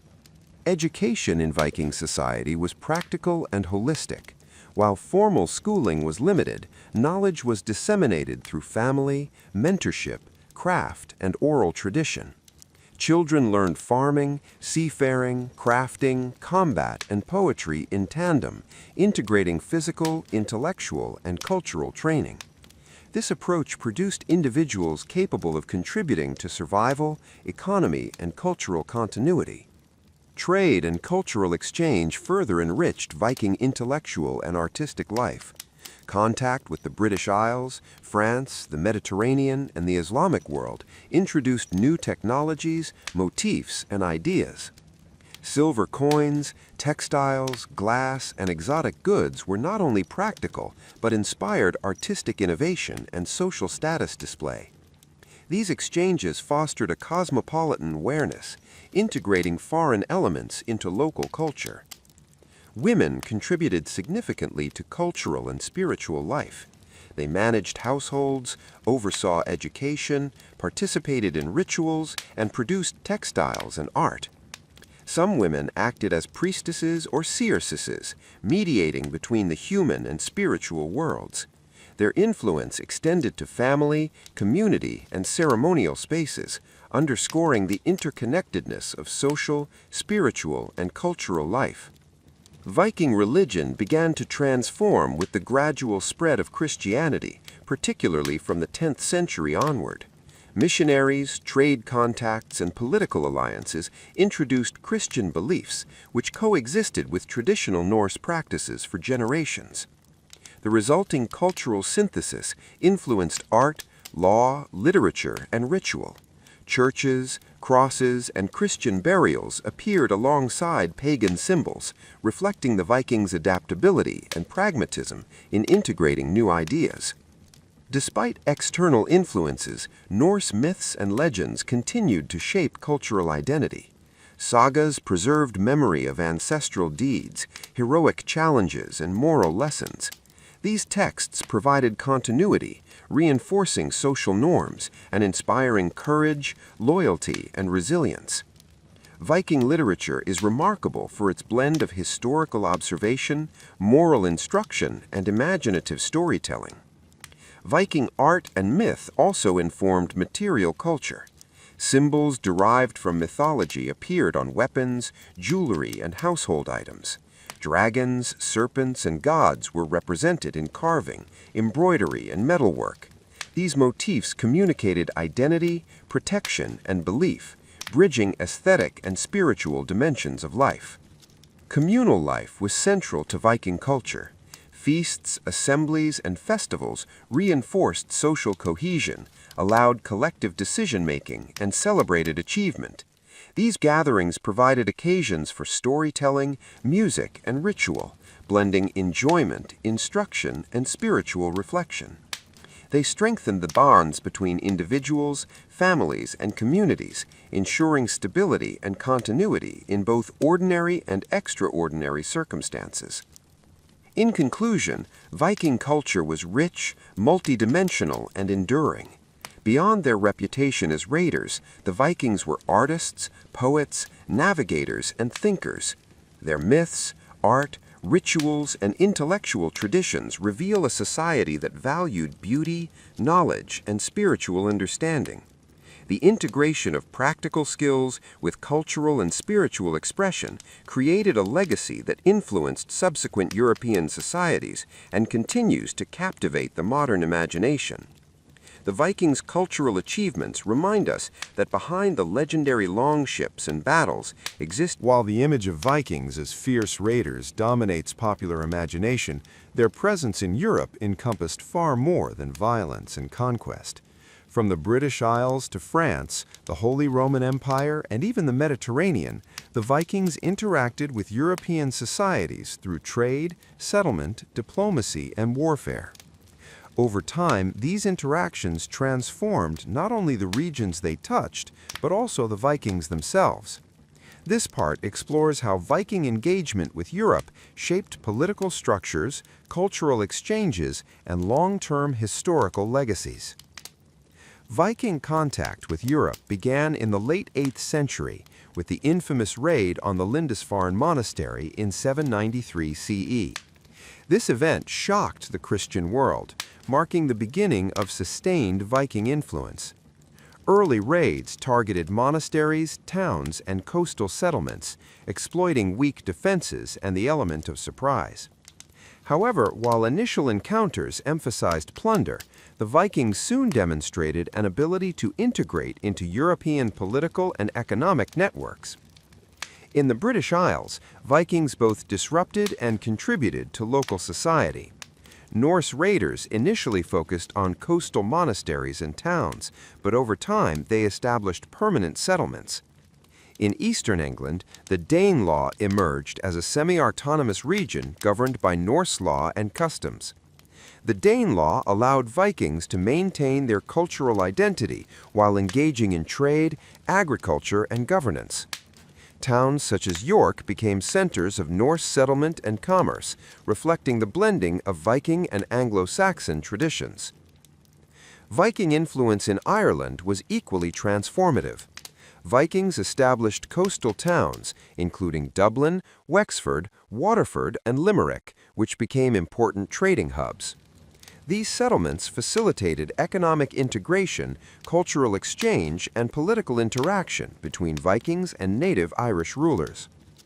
While often in conflict, Norse and Irish communities also formed alliances and intermarried, leading to a complex social and political landscape. The legacy of Viking settlement in Ireland endures in place names, archaeological sites, and cultural memory. In continental Europe, the Vikings played a pivotal role in the formation of new political entities. The region of Normandy, in modern-day France, illustrates this process. Beginning in the early 10th century, Viking groups, under leaders such as Rollo, were granted land by the French king in exchange for military service and loyalty. This arrangement transformed raiders into rulers, establishing the Duchy of Normandy. Over generations, these Norse settlers adopted Christianity, integrated into French society, and eventually produced figures such as William the Conqueror, whose 1066 invasion of England reshaped European history. Vikings were also active along the rivers of Eastern Europe, where Swedish Vikings, often called Varangians, traveled through the Baltic and into Russia and Ukraine. They established trade networks connecting the Baltic with the Byzantine Empire and the Islamic caliphates. Cities such as Novgorod and Kiev were influenced by Norse governance and commerce, with rulers known as Rurikids tracing their lineage to Scandinavian ancestors. These networks facilitated not only the exchange of goods, but also ideas, legal concepts, and cultural practices, demonstrating Vikings' ability to adapt and influence distant societies. Diplomacy was central to Viking engagement in Europe. Beyond raiding and settlement, Vikings negotiated treaties, alliances, and marriages with local rulers. Kings in England, Francia, and other regions sometimes paid tribute, known as Danegeld, to prevent raids. These arrangements highlight the pragmatism of both Vikings and European leaders, balancing force with negotiation. Viking leaders were adept at leveraging military power to achieve political and economic objectives, blending coercion and diplomacy in ways that shaped medieval Europe. The Vikings' military reputation also played a role in European politics. The fear they inspired forced kingdoms to strengthen defenses, develop naval strategies, and formalize taxation systems. Their raids stimulated innovations in fortification, such as improved city walls, fortified churches, and coastal watchtowers. Paradoxically, the Vikings' aggression contributed to the political and administrative development of the very societies they targeted. Cultural exchange accompanied political and economic interaction. Viking settlers introduced Scandinavian art, language, and material culture to new regions. At the same time, they absorbed local customs, religious practices, and artistic motifs. This cultural blending produced hybrid identities, evident in architecture, metalwork, clothing, and even legal systems. In Normandy, for instance, Norse military and administrative expertise merged with Frankish culture, producing a distinctive regional identity with enduring influence. Christianity profoundly influenced Viking interactions with Europe. Conversion was gradual, often motivated by political pragmatism as well as spiritual belief. Christian kings encouraged Viking leaders to adopt the faith to secure alliances, legitimize rule, and integrate into European society. Missionaries accompanied settlers, facilitating the establishment of churches, monasteries, and educational institutions. Christianization also reoriented Viking moral, legal, and artistic norms, blending traditional Norse culture with continental European values. The integration of Vikings into European societies did not erase their identity. Descendants of Norse settlers maintained elements of language, law, and cultural practice for generations. Surnames, place names, and family traditions preserved their heritage, while participation in local governance and military structures ensured influence and adaptation. This dual identity, rooted in both Norse tradition and local culture, allowed Viking descendants to play central roles in European history. Trade remained a central aspect of Viking engagement in Europe. Coastal and riverine settlements served as commercial hubs, facilitating the exchange of silver, furs, timber, grain, and luxury goods. Markets such as Hedeby, Dublin, and Novgorod connected local economies with distant regions, contributing to economic growth and cultural diffusion. Vikings' maritime expertise and entrepreneurial skill allowed them to dominate trade networks and adapt to shifting political landscapes. Vikings also contributed to intellectual and legal development in Europe. Scandinavian legal concepts, assemblies, and arbitration practices influenced local governance, particularly in areas with substantial Viking settlement. Sagas, poetry, and chronicles documented events, genealogies, and cultural knowledge, providing historical records that informed later European historiography. Their narrative tradition preserved both myth and history, bridging oral and written forms of knowledge. Conflict and cooperation often coexisted in Viking-European relations. Raids could escalate into settlement, alliances might follow battles, and enemies could become partners. This dynamic reflects a pragmatic approach to power, where adaptability, negotiation, and resilience were as important as martial skill. The Viking presence in Europe, thus, reshaped political, social, and economic landscapes, leaving legacies that persisted well beyond the end of the Viking Age. By the late 11th century, Viking influence in Europe had become institutionalized. Scandinavian kingdoms consolidated power, raiding declined, and Viking descendants held prominent positions in politics, trade, and the military. Their integration into European feudal systems, participation in crusades, and continued cultural contributions illustrate a transformation from raiders to rulers and citizens. This evolution underscores the Vikings' capacity to adapt to changing circumstances while preserving cultural identity. The long-term legacy of Vikings in Europe is visible in language, law, architecture, and cultural memory. English, French, Russian, and Irish societies retain linguistic, legal, and cultural traces of Norse influence. Viking myths, sagas, and historical accounts inspired literature, art, and popular imagination. Across centuries, the Vikings were remembered both for their martial prowess and their contributions to European civilization, reflecting the duality of their impact. Modern scholarship continues to reevaluate Viking influence in Europe. Archaeological discoveries, genetic studies, and textual analysis reveal a nuanced picture of interaction, settlement, and adaptation. Vikings were neither solely destructive nor purely heroic. They were agents of change, capable of innovation, integration, and cultural contribution. Understanding their role requires recognizing the interplay of warfare, diplomacy, trade, and cultural exchange. In conclusion, Part 9 illustrates the Vikings' complex engagement with Europe. Through settlement, diplomacy, trade, and cultural interaction, they reshaped political boundaries, economic systems, and social. The Viking Age, spanning roughly from the late 8th to the 11th century, profoundly shaped Europe and beyond. By the end of the era, Vikings had left indelible marks on language, law, governance, culture, trade, exploration, and collective memory. While their longships and raids often dominate the popular imagination, the enduring legacy of the Vikings encompasses far more than martial prowess.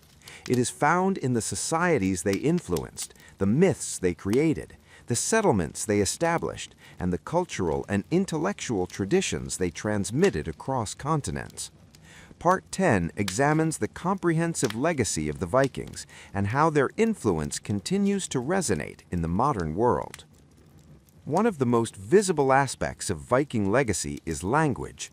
The Norse tongue, Old Norse, influenced multiple European languages, leaving traces in vocabulary, grammar, and place names.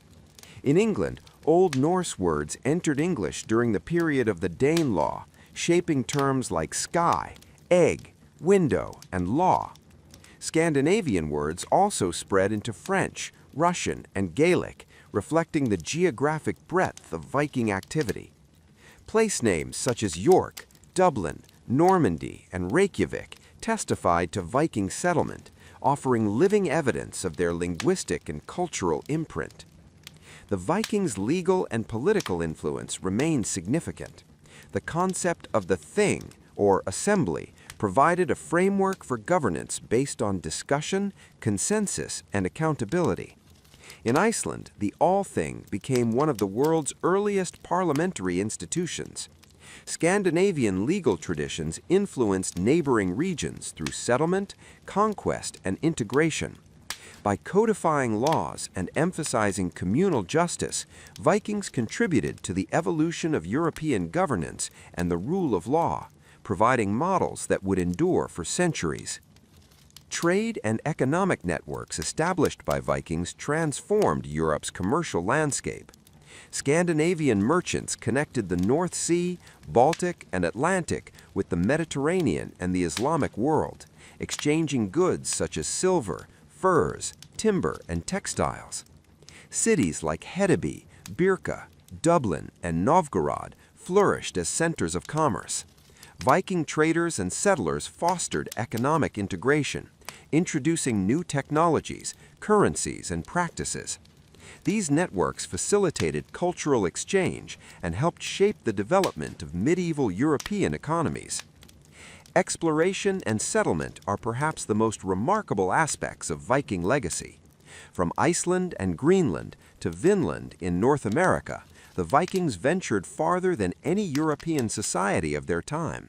Their navigational skills, longship technology, and adaptability allowed them to colonize distant lands. While not all settlements endured, these ventures demonstrated the Vikings' extraordinary maritime expertise and adventurous spirit. Their explorations also bridged Europe with previously unknown territories, expanding geographical knowledge and inspiring later explorers centuries before the Age of Discovery. Viking military culture had lasting implications for Europe.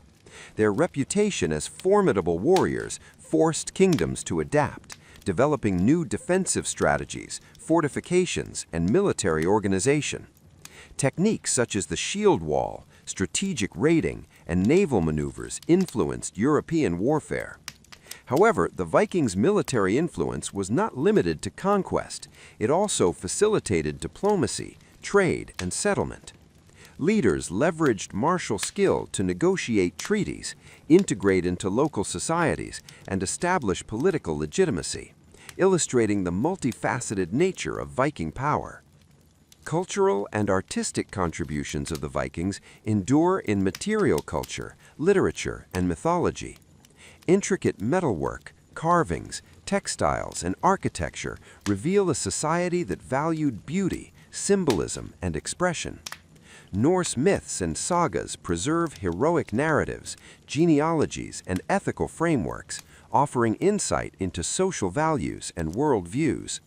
These stories continue to inspire literature, film, and popular imagination, cementing the Vikings' place in cultural memory. Artistic motifs, from interlaced dragons to stylized animals, remain influential in modern design and jewelry. Religious and spiritual life also shaped Viking legacy. The Norse cosmology, featuring gods such as Odin, Thor, and Freya, provided ethical and social guidance. Rituals, sacrifices, and festivals reinforced community cohesion and moral norms. With the spread of Christianity, Norse societies gradually integrated new beliefs while preserving aspects of traditional practice.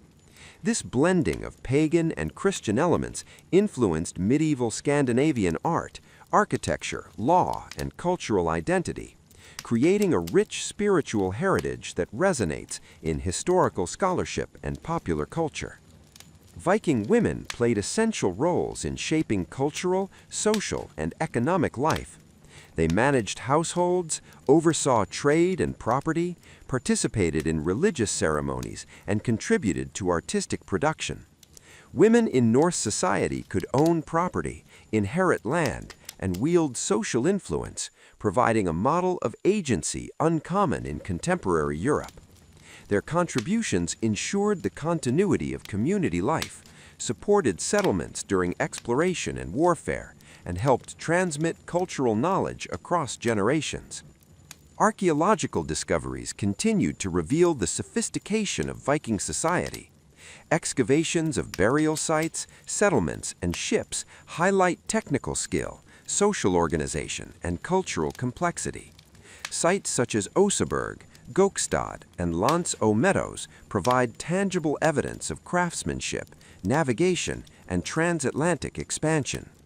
These findings challenge simplistic notions of Vikings as merely raiders, underscoring their adaptability, creativity, and enduring impact on human history. Viking interaction with other cultures created hybrid identities and lasting influence. In Normandy, Norse settlers merged with French culture, producing leaders such as William the Conqueror. In the British Isles, Norse Gaelic communities blended traditions, language, and governance. Eastern Viking networks facilitated connections between Scandinavia, Byzantium, and the Islamic world. These interactions enriched both Viking and local societies, demonstrating the adaptability and integrative capacity of Norse culture.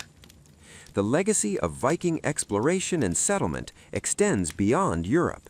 By reaching North America, Iceland, Greenland, and the North Atlantic Islands, Vikings established early models of transoceanic navigation and colonization. While some settlements were temporary, these ventures demonstrated the Vikings' extraordinary maritime expertise and adventurous spirit. Their explorations also bridged Europe with previously unknown territories, expanding geographical knowledge and inspiring later explorers centuries before the Age of Discovery. Viking military culture left an enduring mark on memory, myth, and imagination. From medieval chronicles to modern film, literature, and television, the image of the Viking has evolved from raider to explorer, hero, and cultural icon. Romanticized depictions in the 19th century emphasized bravery, honor, and adventure, while contemporary portrayals continue to blend history with legend. This cultural fascination reflects the enduring appeal of Viking values, narratives, and aesthetic. Modern scholarship continues to expand our understanding of Vikings. Interdisciplinary studies of archaeology, genetics, linguistics, and literature reveal a nuanced picture of Viking society. Historians now recognize Vikings as complex actors capable of innovation, adaptation, and cultural synthesis. These insights inform contemporary interpretations of migration, identity, and interaction, highlighting the Vikings' relevance to discussions of globalization, cultural exchange, and historical memory. Viking legacy also challenges assumptions about human mobility, exploration, and cultural influence. By navigating vast oceans, establishing trade networks, and integrating into diverse societies, Vikings demonstrated remarkable adaptability. Their achievements underscore the capacity of human communities to transform environments, influence distant peoples, and create enduring cultural footprints, even in an era without modern technology. Education, storytelling, and artistic traditions ensure that Viking heritage continues to inspire. Sagas, archaeological exhibitions, Festivals and reenactments bring the Viking world to life, connecting modern audiences with a society that was adventurous, innovative, and culturally vibrant. Through these avenues, Vikings remain a source of fascination, serving as exemplars of exploration, creativity, and resilience. In conclusion, the Viking legacy is vast and multifaceted. Far from being solely raiders or conquerors, Vikings were explorers, traders, artists, lawmakers, and settlers. They shaped language, law, culture, and economic networks across Europe and the North Atlantic, leaving lasting traces in communities. The Viking Age, though centuries past, continues to captivate the modern imagination in a way few historical periods do. From Hollywood movies and television series to literature, video games, festivals, and archaeological studies, the Vikings occupy a unique position at the intersection of history, myth, and popular culture. Their enduring relevance is rooted not only in their historical achievements, but also in the remarkable narratives, symbols, and artifacts they left behind. Modern societies in both the West and globally have adopted the Vikings as icons of adventure, resilience, exploration, and cultural identity. Understanding this phenomenon requires examining the ways Viking history has been interpreted, celebrated, and sometimes mythologized in contemporary times. One of the most prominent ways Vikings have persisted in modern culture is through literature. From medieval sagas and Eddic poems that recorded the deeds of gods and heroes, to 19th century romantic literature and into contemporary novels, the Vikings have served as compelling subjects for storytelling. In the 19th century, Scandinavian Romanticism revived interest in Norse mythology, emphasizing heroism, national identity, and historical grandeur.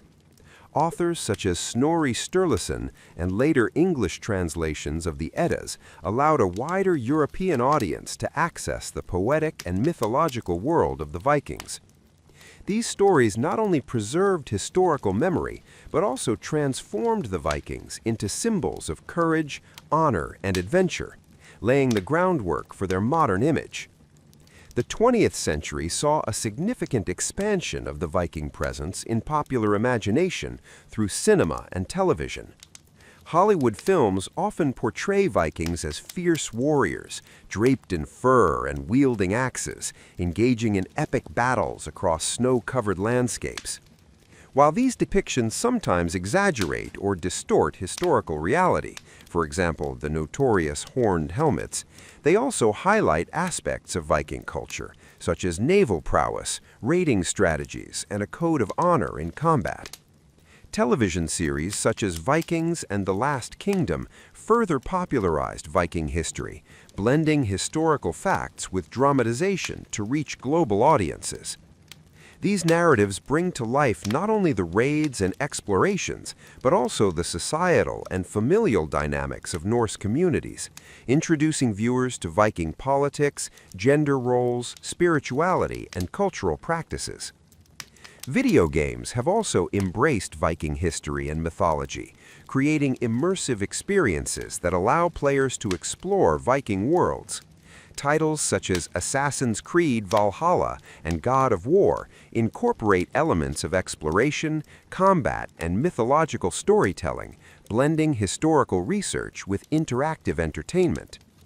In these digital spaces, players engage with reconstructed Viking settlements, longships, and sagas, experiencing the physical and cultural landscape of the era in a highly tangible way. This digital representation continues to reinforce and sometimes reshape perceptions of Vikings, emphasizing adventure, exploration, and personal agency while retaining historical motifs. Vikings have become prominent figures in festivals and cultural celebrations. Across Scandinavia, as well as in parts of the United States, Viking-themed festivals celebrate the material, artistic, and martial traditions of Norse society. Reenactments of battles, exhibitions of traditional crafts, and performances of Viking music and storytelling allow participants and spectators to experience aspects of Viking life. These cultural expressions serve both educational and entertainment purposes, preserving traditional skills such as blacksmithing, textile production, and shipbuilding, while fostering a connection to heritage. They also demonstrate the enduring fascination with Vikings as historical figures who embodied exploration, resilience, and skill.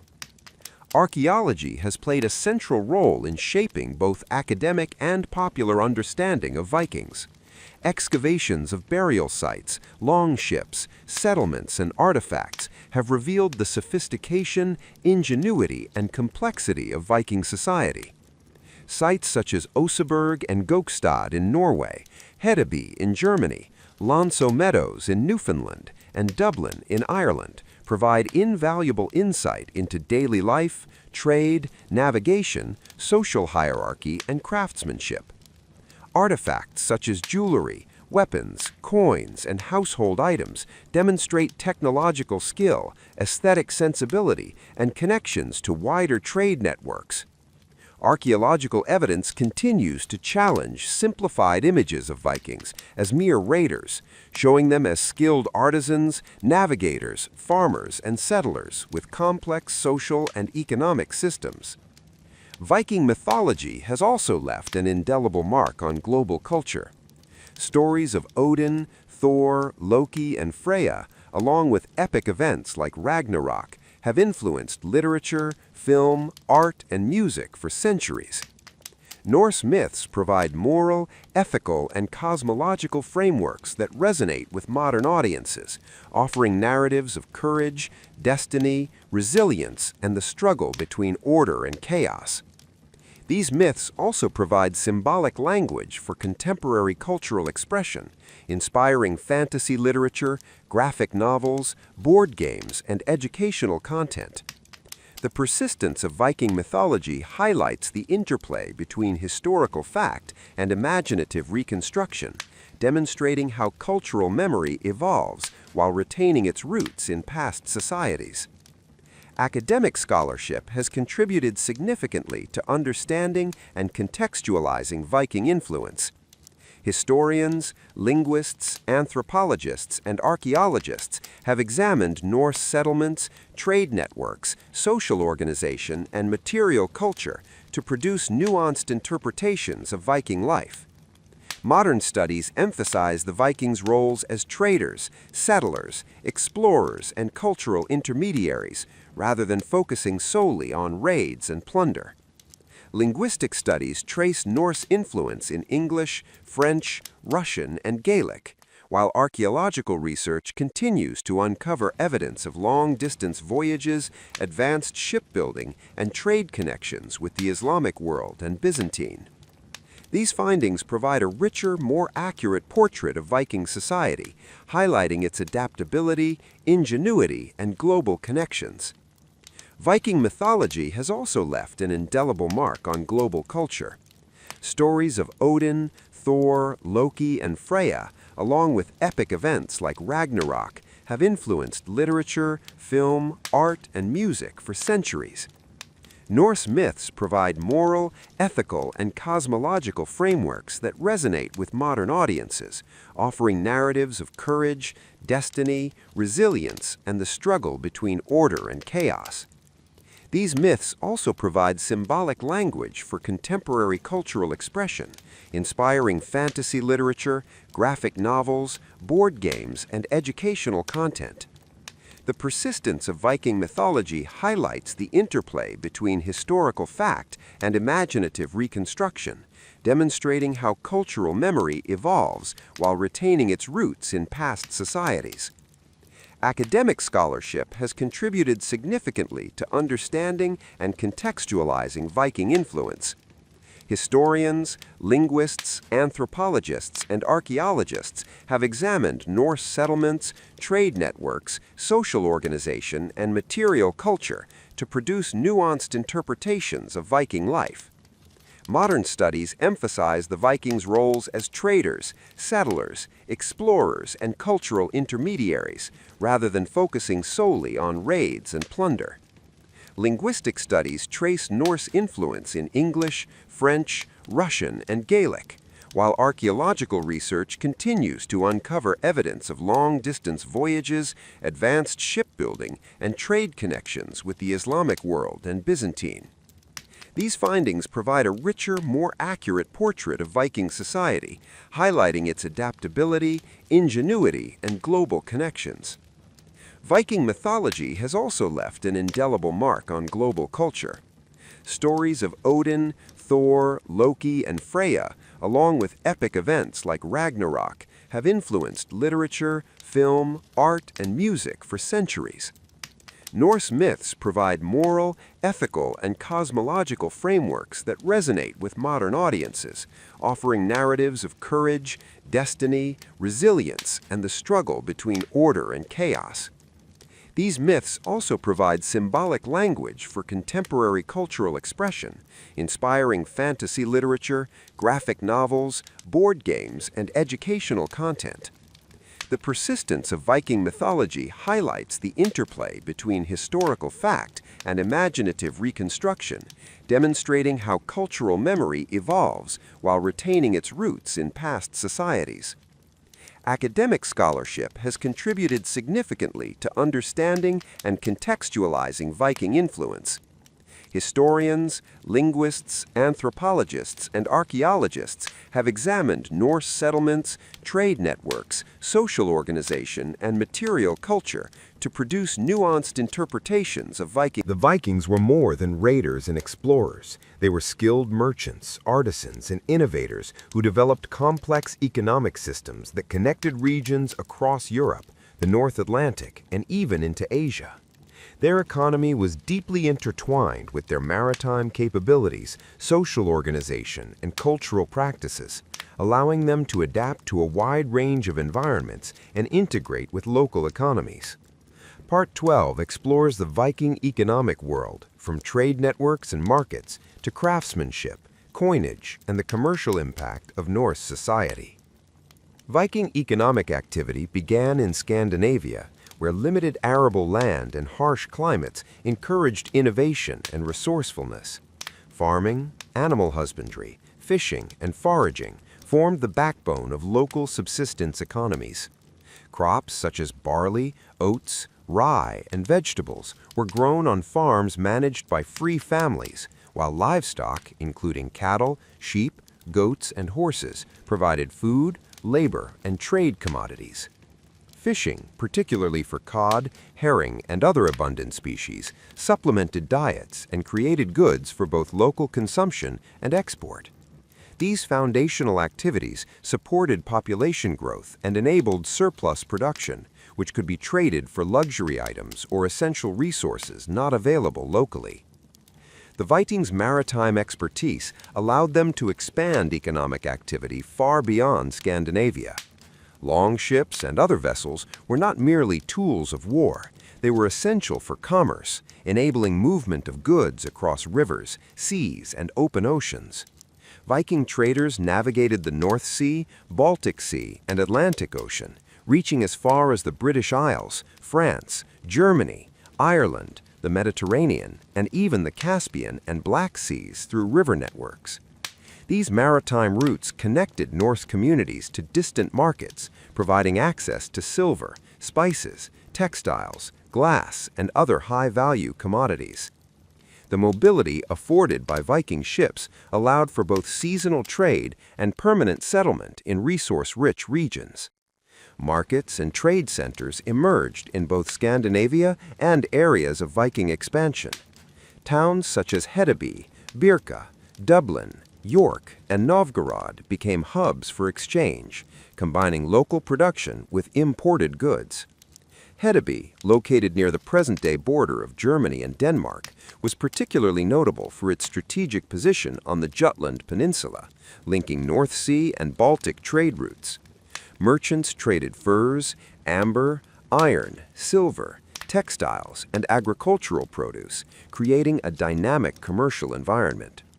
These centers were cosmopolitan in nature, bringing together Norse traders, locals, and foreign merchants, which facilitated both economic and cultural exchange.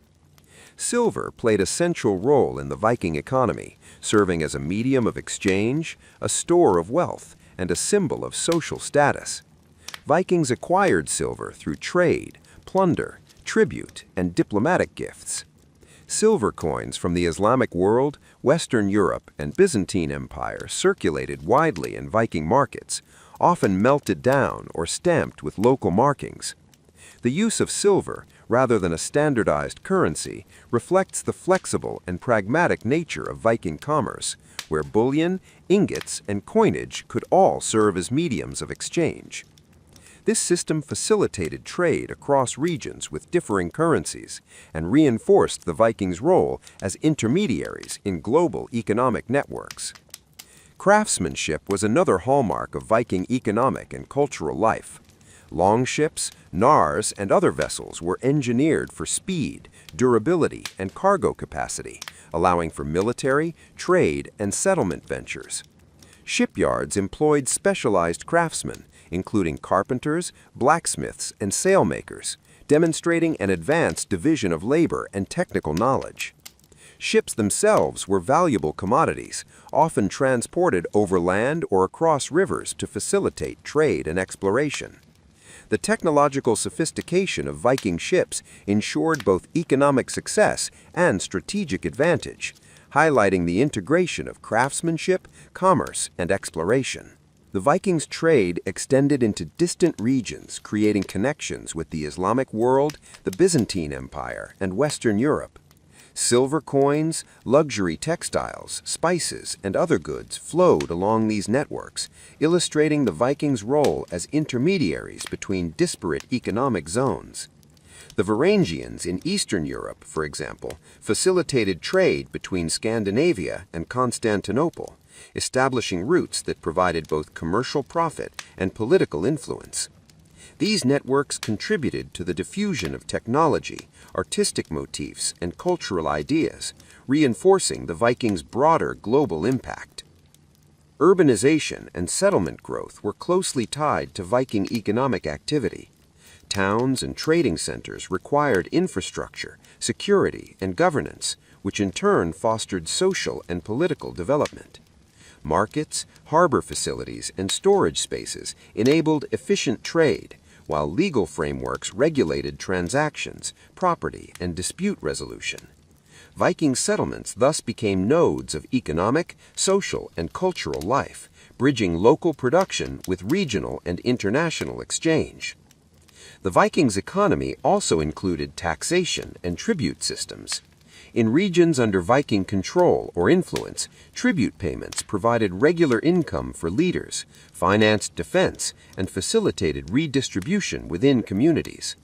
Systems of taxation and tribute demonstrate the Vikings' capacity for organization, administration, and governance, revealing a sophisticated understanding of economic management and social hierarchy. These practices influenced subsequent European models of governance, trade regulation, and wealth distribution.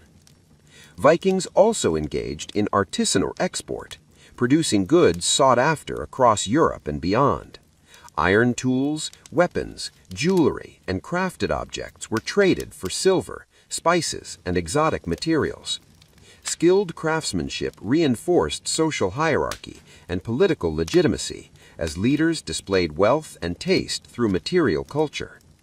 The demand for Viking goods created networks of production, distribution, and exchange that stimulated innovation, specialization, and economic growth within Scandinavian communities. Education and apprenticeship were crucial for sustaining Viking craftsmanship and trade.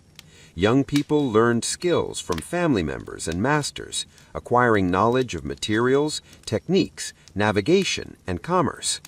This hands-on learning ensured continuity of expertise, promoted innovation, and maintained standards of quality. The integration of education into economic and social life strengthened Viking communities and enhanced their capacity to compete in local and international markets. Trade was also linked to diplomacy and political influence. By providing goods, negotiating alliances, and engaging in tribute systems, Vikings integrated economic activity with strategic objectives. Wealth from commerce supported military expeditions, fortified settlements, and maintained political authority. Conversely, control of trade routes and markets allowed Viking leaders to exert influence over neighboring regions, shaping political landscapes through economic power. In conclusion, the Viking economy was sophisticated, multifaceted, and deeply interconnected with social, cultural, and political life. Trade networks stretched from the North Atlantic to the Mediterranean, connecting Scandinavia with distant markets and cultures. Craftsmanship, agriculture, maritime technology, and commerce enabled Vikings to thrive in diverse environments and integrate with local societies. Economic activity reinforced social hierarchies, supported exploration and settlement, and contributed to political influence. The Vikings' material and commercial legacy endures in archaeology, literature, and cultural memory, illustrating their ingenuity, adaptability, and the enduring impact of their economic systems. By examining Viking trade, craftsmanship, and resource management, we gain a deeper appreciation of a civilization that was both dynamic and innovative, capable of shaping the world far beyond the shores of Scandinavia. Viking warfare has long dominated the popular image of the Norse world, often depicted as brutal, chaotic, and driven purely by violence. While warfare was undeniably central to Viking expansion and survival, it was neither primitive nor random. Viking military culture was shaped by strategy, discipline, adaptability, and a deep understanding of geography, psychology, and social organization. This part explores the complex nature of Viking warfare, examining how Norse warriors fought, organized themselves, selected weapons, and adapted their tactics across different regions and centuries. At the heart of Viking warfare was the warrior ethos, deeply embedded in Norse culture and belief. Courage, honor, loyalty, and reputation were essential values, reinforced through mythology and social expectation. Warriors sought glory not only for material gain, but also for lasting fame, which was believed to echo beyond death. Norse myths promised fallen warriors a place in Valhalla, where they would feast and fight eternally. This belief system strengthened morale, encouraged fearlessness, and framed warfare as both a social duty and a spiritual pursuit. Viking military organization was flexible rather than rigid. Armies were typically composed of free men, retainers, and professional warriors loyal to a chieftain or king. These groups were bound by personal loyalty rather than centralized command structures. Leaders earned authority through success, generosity, and reputation, distributing spoils of war to maintain allegiance. This decentralized structure allowed Viking forces to assemble quickly, adapt to changing conditions, and dissolve when objectives were met, making them highly mobile and unpredictable. One of the most defining features of Viking warfare was mobility. Longships enabled rapid movement along coastlines and rivers, allowing surprise attacks deep inland. Unlike many contemporary European armies, Vikings were not constrained by roads or fortifications. They could strike unexpectedly, retreat swiftly, and regroup elsewhere. This mobility gave them a strategic advantage, particularly in the early phases of the Viking Age, when European defenses were ill-prepared for fast naval assaults. Viking tactics emphasized speed, surprise, and psychological impact. Raids were often timed to exploit religious festivals, harvest seasons, or moments of political instability. Monasteries and towns were targeted not only for wealth, but also for their symbolic value, spreading fear far beyond the immediate damage. The reputation of Viking brutality, amplified by chroniclers, became a weapon in itself, discouraging resistance and encouraging tribute payments such as Danegeld. Despite popular myths, Viking warfare was not purely chaotic. In open battle, Vikings employed organized formations such as the shield wall. Warriors stood shoulder to shoulder, overlapping shields to create a defensive barrier. This formation required discipline, coordination, and trust, contradicting the stereotype of reckless fighters. Shield walls allowed Viking forces to withstand cavalry charges and missile fire, turning battles into contests of endurance, morale, and leadership. Weapons were central to Viking military identity and varied according to wealth, status, and purpose. The spear was the most common weapon, valued for its versatility, reach, and affordability. Swords, often richly decorated and passed down through generations, were symbols of prestige and power. Axes ranged from small hand axes to the iconic Danish axe, capable of devastating blows. Bows and arrows provided ranged capability, while sea axes and knives served as backup weapons in close combat. Armor in Viking warfare was practical rather than excessive. Helmets, usually simple iron caps without horns, protected the head, while chainmail shirts were worn by wealthier warriors. Most fighters relied on shields for defense, crafted from wood and reinforced with metal bosses. These shields were not only defensive tools, but also offensive weapons, used to strike, push, and destabilize opponents in close combat. Naval warfare was another critical dimension of Viking military power. Sea battles involved maneuvering longships, boarding enemy vessels, and using missiles such as spears and arrows. Control of waterways allowed Vikings to dominate trade routes, enforce tribute, and project power across vast distances. Naval superiority also enabled rapid reinforcement and retreat, reducing the risk of prolonged engagements and attrition. Viking warfare evolved over time in response to changing political and military environments.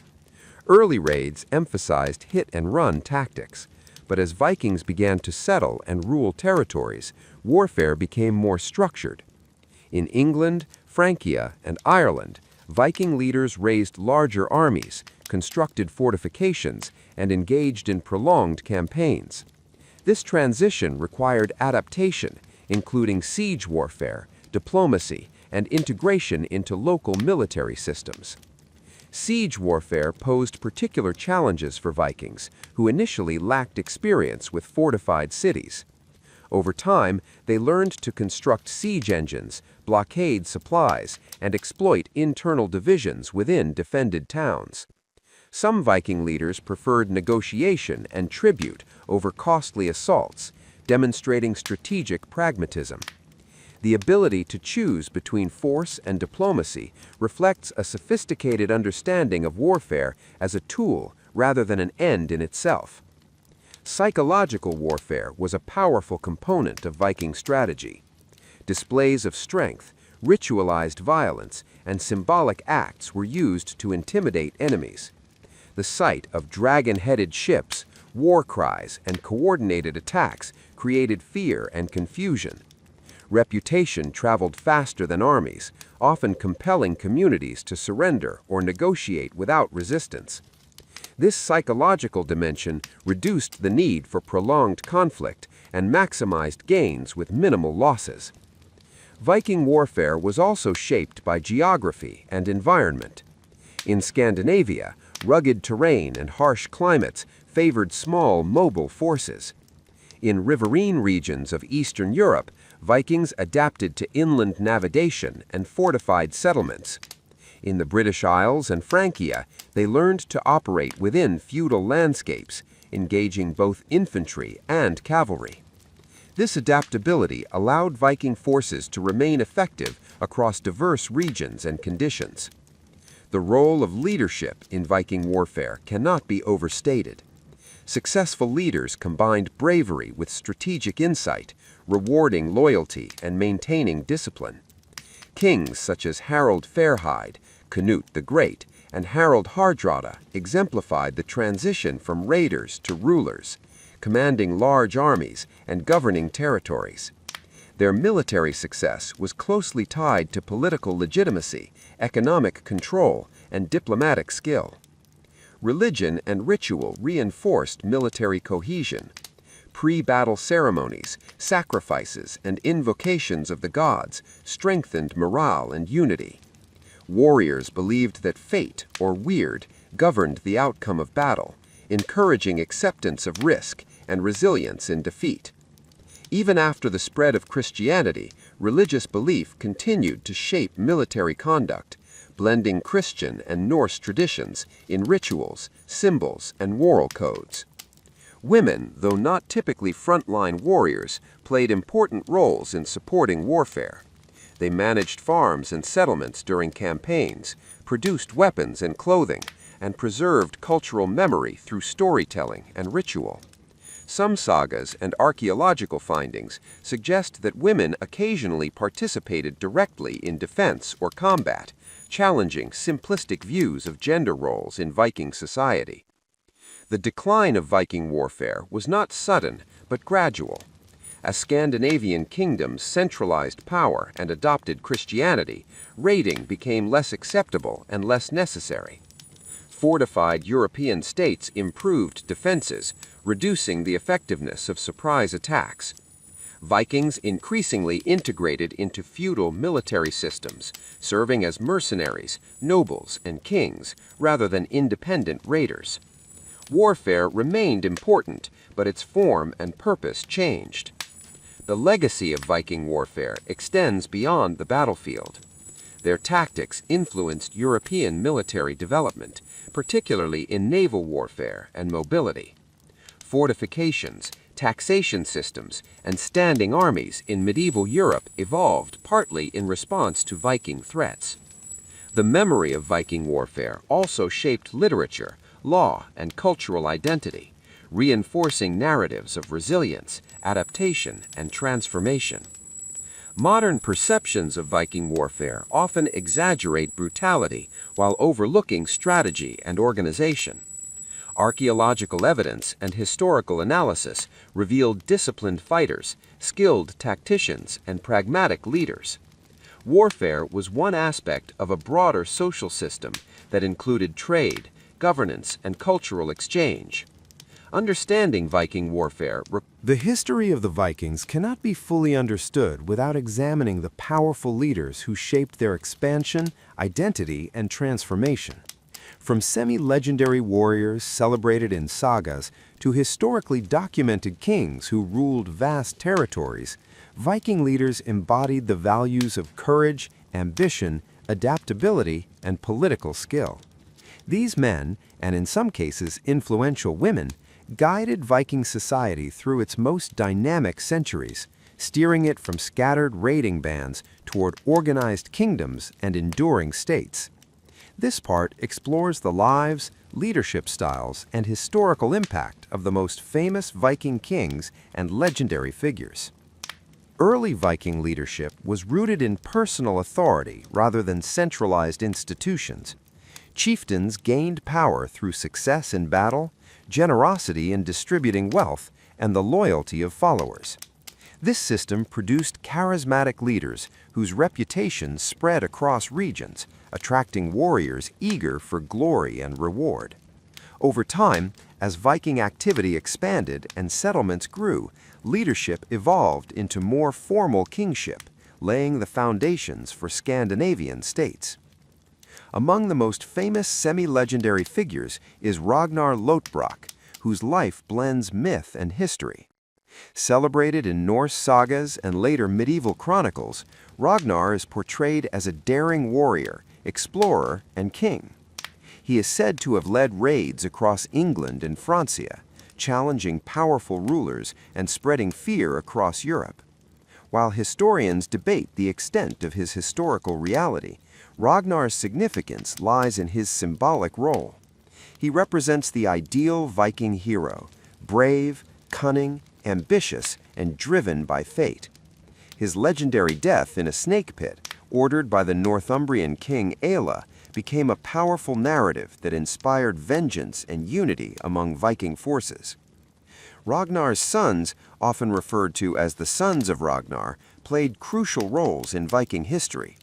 Figures such as Ivar the Boneless, Bjorn Ironside, Ubba, and Halfdan Ragnarsson led the great heathen army that invaded England in the mid-9th century. This campaign marked a turning point, shifting Viking activity from sporadic raids to sustained conquest and settlement. Ivar the Boneless, in particular, stands out as a strategist and leader. Despite his physical limitations, still debated by scholars, he demonstrated exceptional tactical intelligence, coordinating large forces and exploiting political divisions among Anglo-Saxon kingdoms. Bjorn Ironside, another of Ragnar's sons, became a legendary explorer and ruler. He is credited with leading expeditions into the Mediterranean, reaching as far as North Africa and Italy. These voyages demonstrated the Vikings' extraordinary maritime capabilities and ambition. Bjorn later ruled in Sweden, contributing to the consolidation of power and the emergence of early Scandinavian kingship. His legacy bridges the worlds of exploration, warfare, and governance. As Viking society matured, kingship became more structured and territorial. Harald Fairhair is traditionally regarded as the first king to unite Norway. Through a series of battles and alliances in the late 9th century, Harald consolidated power over rival chieftains, establishing a centralized monarchy. His reign marked a significant shift from fragmented leadership to state formation. Harald's unification efforts also triggered migration, as defeated chieftains and their followers sought new lands in Iceland, the Faroe Islands, and beyond, further expanding the Viking world. In Denmark, kings such as Gorm the Old and Harald Bluetooth played pivotal roles in shaping the kingdom. Gorm is often considered the first historically documented king of Denmark, ruling during a period of consolidation and stability. His son, Harald Bluetooth, is particularly notable for introducing Christianity to Denmark. Harald's reign illustrates the adaptability of Viking leadership, as he embraced new religious and political frameworks to strengthen royal authority and integrate Denmark into the broader European world. The blending of Norse tradition with Christian governance marked a transformative moment in Viking history. One of the most powerful Viking rulers was Canute the Great, whose empire spanned England, Denmark, Norway, and parts of Sweden in the early 11th century. Canute exemplifies the transition from raider to ruler. Rather than relying solely on force, he governed through law, diplomacy, and administration. Canute respected local customs, supported the Christian Church, and maintained stability across his vast realm. His reign demonstrated that Viking leaders could successfully rule complex, multicultural empires, challenging stereotypes of Vikings as incapable of governance. Harald Hardrada, often called the last great Viking, represents the final chapter of the Viking Age.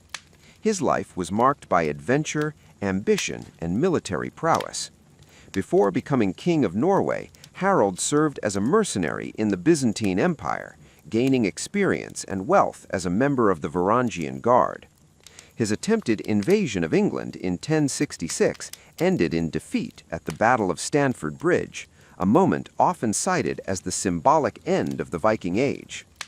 Harald's life reflects both the reach and the limits of Viking ambition in a changing medieval world. Beyond kings, many Viking leaders gained fame as warriors, explorers, and settlers. Eric the Red, known for his fiery temper and bold vision, founded the first Norse settlements in Greenland. His son, Leif Erikson, is credited with reaching North America centuries before Columbus. These figures highlight the role of leadership in exploration and colonization, demonstrating how individual initiative shaped the Viking expansion across the North Atlantic. Leadership in Viking society was not exclusively male. Women such as Queen Thyra, wife of Gorm the Old, played influential roles in governance and diplomacy. Sagas and archaeological evidence suggest that women could wield significant power within households and communities, advising leaders and managing estates. While female rulers were rare, their contributions were vital to political stability and cultural continuity. Leadership styles of Viking kings varied widely. Some relied on brute force and fear, while others emphasized law, religion, and diplomacy. Successful rulers balanced martial skill with political insight, understanding that long-term power required legitimacy and cooperation. Assemblies, legal codes, and alliances reinforced authority, transforming warrior bands into organized states. This evolution reflects the Vikings' capacity for adaptation and innovation in leadership. Religion played an increasingly important role in kingship. Early Viking leaders derived legitimacy from Norse gods and heroic lineage. With the spread of Christianity, kings adopted new symbols of authority, aligning themselves with the church to strengthen rule. This transition was often gradual and pragmatic, blending old and new beliefs. Christian kings continued to draw on Viking traditions of honor and loyalty while integrating European political norms. The legacy of Viking leaders extends beyond their lifetimes. Their actions shaped borders, influenced laws, and altered the course of European history. The Norman conquest of England, led by William the Conqueror, a descendant of Viking settlers, demonstrates how Viking leadership influenced medieval power structures long after the Viking Age ended. Similarly, Scandinavian monarchies trace their origins to Viking kings who laid the foundations of statehood. Modern portrayals of Viking leaders often emphasize drama and heroism, sometimes at the expense of historical nuance. While sagas embellish deeds and personalities, they also preserve cultural values and collective memory. Archaeological findings and contemporary chronicles help balance legend with evidence, revealing leaders who were complex, pragmatic, and deeply shaped by their environments. In understanding Viking kings and leaders, it is essential to recognize their role as agents of transformation. They guided societies through periods of expansion, conflict, and integration, responding to changing political, economic, and religious landscapes. Their leadership enabled Vikings to move beyond raiding towards settlement, governance, and cultural exchange. In conclusion, Viking kings and legendary leaders were central to the rise and evolution of Norse power. From the mythic figure of Ragnar Lodbrok to the empire-building Canute the Great and the ambitious Harald Hardrada, these individuals embodied the spirit of their age. They were warriors, diplomats, explorers, and rulers who shaped the Viking world and left enduring marks on history. Their stories illustrate the transition from fragmented chieftaincies to organized kingdoms, reflecting the adaptability and ambition that defined Viking civilization. Through their leadership, the Vikings transformed from feared raiders into influential rulers, securing a legacy that continues to captivate and inspire across centuries. While Viking raids, battles, and legendary kings dominate popular imagination, the true essence of Viking civilization is best understood through the rhythms of everyday life. Behind the image of fierce warriors stood farmers, craftsmen, traders, parents, and community members who sustained a complex and resilient society. Viking daily life was shaped by harsh climates, limited resources, strong family bonds, and deeply rooted cultural values. This part explores how Vikings lived, worked, ate, dressed, raised families, and organized their communities, revealing a civilization far more nuanced than the stereotype of relentless raiders. Most Vikings lived in rural settlements rather than towns. Agriculture formed the backbone of daily life, especially in Scandinavia, where short summers and long winters demanded careful planning. Viking farmers cultivated crops such as barley, rye, oats, and wheat, while also raising livestock including cattle, sheep, goats, pigs, and horses. Farming was a family effort, with men, women, and children all contributing to planting, harvesting, and animal care. Seasonal cycles governed life, and survival depended on cooperation and foresight. Viking homes reflected both practicality and social structure. The typical dwelling was the longhouse, a rectangular wooden building with a thatched or turf roof. Longhouses served multiple purposes: living space, workspace, and shelter for animals during winter. A central hearth provided warmth, light, and a place to cook. Smoke escaped through roof openings, filling the interior with a haze that preserved wood and deterred insects. Furniture was simple but functional, including benches, chests, and sleeping platforms lined with furs and wool. Family was the core of Viking society. Households often included extended family members, servants, and sometimes enslaved individuals known as thralls. Kinship determined identity, inheritance, and social obligations. Loyalty to family was paramount, and disputes involving honor or property could escalate into long-standing feuds. Marriage strengthened alliances between families and was as much a social contract as a personal bond. While arranged marriages were common, women often had a voice in negotiations, particularly in wealthier families. Women held a respected and influential position within Viking society. They managed households, oversaw food production, and controlled domestic finances. Keys worn by women symbolized their authority over the home. Viking women could own property, inherit land, and seek divorce under certain conditions, rights that were rare in many contemporary societies. Although men dominated warfare and politics, women's roles were essential to economic stability and social continuity. Children were valued as contributors to family labor and future security.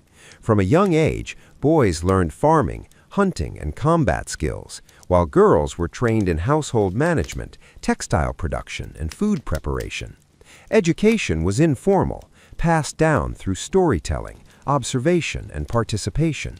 Sagas, myths, and oral poetry taught moral values, history, and cultural identity, ensuring that traditions endured across generations. Food was central to Viking daily life and social interaction. Diets varied by region and season, but relied heavily on locally available resources. Common foods included bread made from barley or rye, porridge, fish, meat, dairy products, and vegetables such as cabbage, onions, and peas. Preservation techniques like drying, smoking, salting, and fermenting were essential for surviving long winters. Feasts played a vital role in social bonding, celebrating harvests, marriages, and religious festivals. Clothing reflected both practicality and social status. Viking garments were made primarily from wool and linen, materials suited to cold climates. Men typically wore tunics, trousers, cloaks, and leather shoes, while women wore long dresses secured with brooches and belts. Jewelry, including rings, necklaces, and armbands, signified wealth and identity. Colors were achieved through natural dyes, and finely decorated clothing indicated high status or craftsmanship. Craftsmanship was a source of pride and economic strength. Vikings were skilled metalworkers, wood carvers, shipbuilders, and textile producers. Everyday objects were often decorated with intricate designs, reflecting an appreciation for beauty and symbolism. Shipbuilding, in particular, was a highly advanced craft, requiring precise knowledge of materials and engineering. These skills supported both trade and exploration, enabling Vikings to travel vast distances. Social structure in Viking society was hierarchical but flexible. At the top were jarls, the elite class of nobles and leaders. Carls formed the majority, consisting of free farmers, craftsmen, and traders. Thralls occupied the lowest tier, performing labor-intensive tasks with limited rights. Despite these divisions, social mobility was possible. Wealth, bravery, and reputation could elevate an individual's status, especially through success in trade or warfare. Law and order were maintained through communal systems rather than centralized authority. Local assemblies, known as things, served as courts and governing bodies. Free men could attend, voice opinions, and participate in decision-making. Laws were memorized and recited by law speakers, emphasizing collective responsibility. Justice focused on compensation and reconciliation rather than punishment, aiming to restore balance within the community. Religion permeated daily life. Vikings believed in a pantheon of gods who influenced nature, war, fertility, and fate. Rituals, offerings, and seasonal festivals sought divine favor and protection. Sacred spaces included groves, stones, and temples, though worship often occurred within households. Religious beliefs shaped moral values, reinforcing ideals of honor, courage, and loyalty.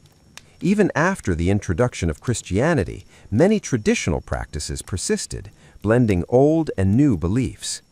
Food connected Viking communities to a wider world.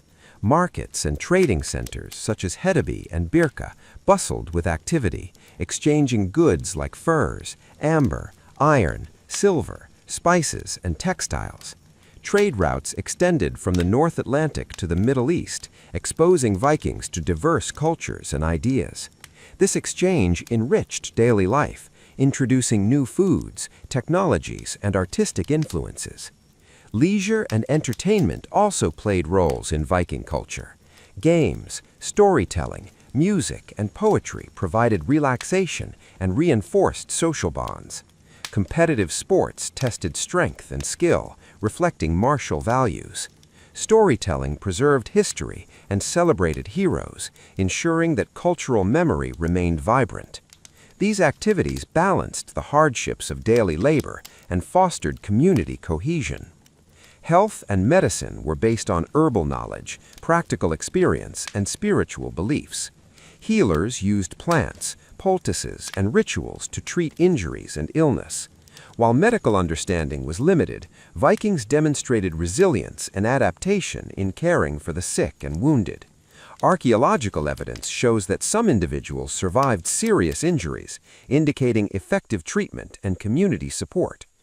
Death and burial practices reveal much about Viking values. Funerals honored the deceased's status and achievements, often including grave goods such as weapons, tools, and jewelry. Burial methods varied, including cremation, inhumation, and ship burials. These rituals reflected beliefs in an afterlife and the importance of legacy. Remembering ancestors reinforced family identity and social continuity. The daily life of Vikings was shaped by balance between work and celebration, tradition and adaptation, independence and community.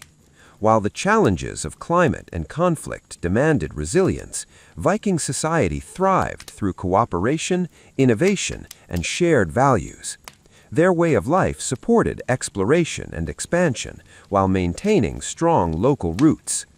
In conclusion, understanding Viking daily life reveals a civilization grounded in practicality, family, and cultural richness.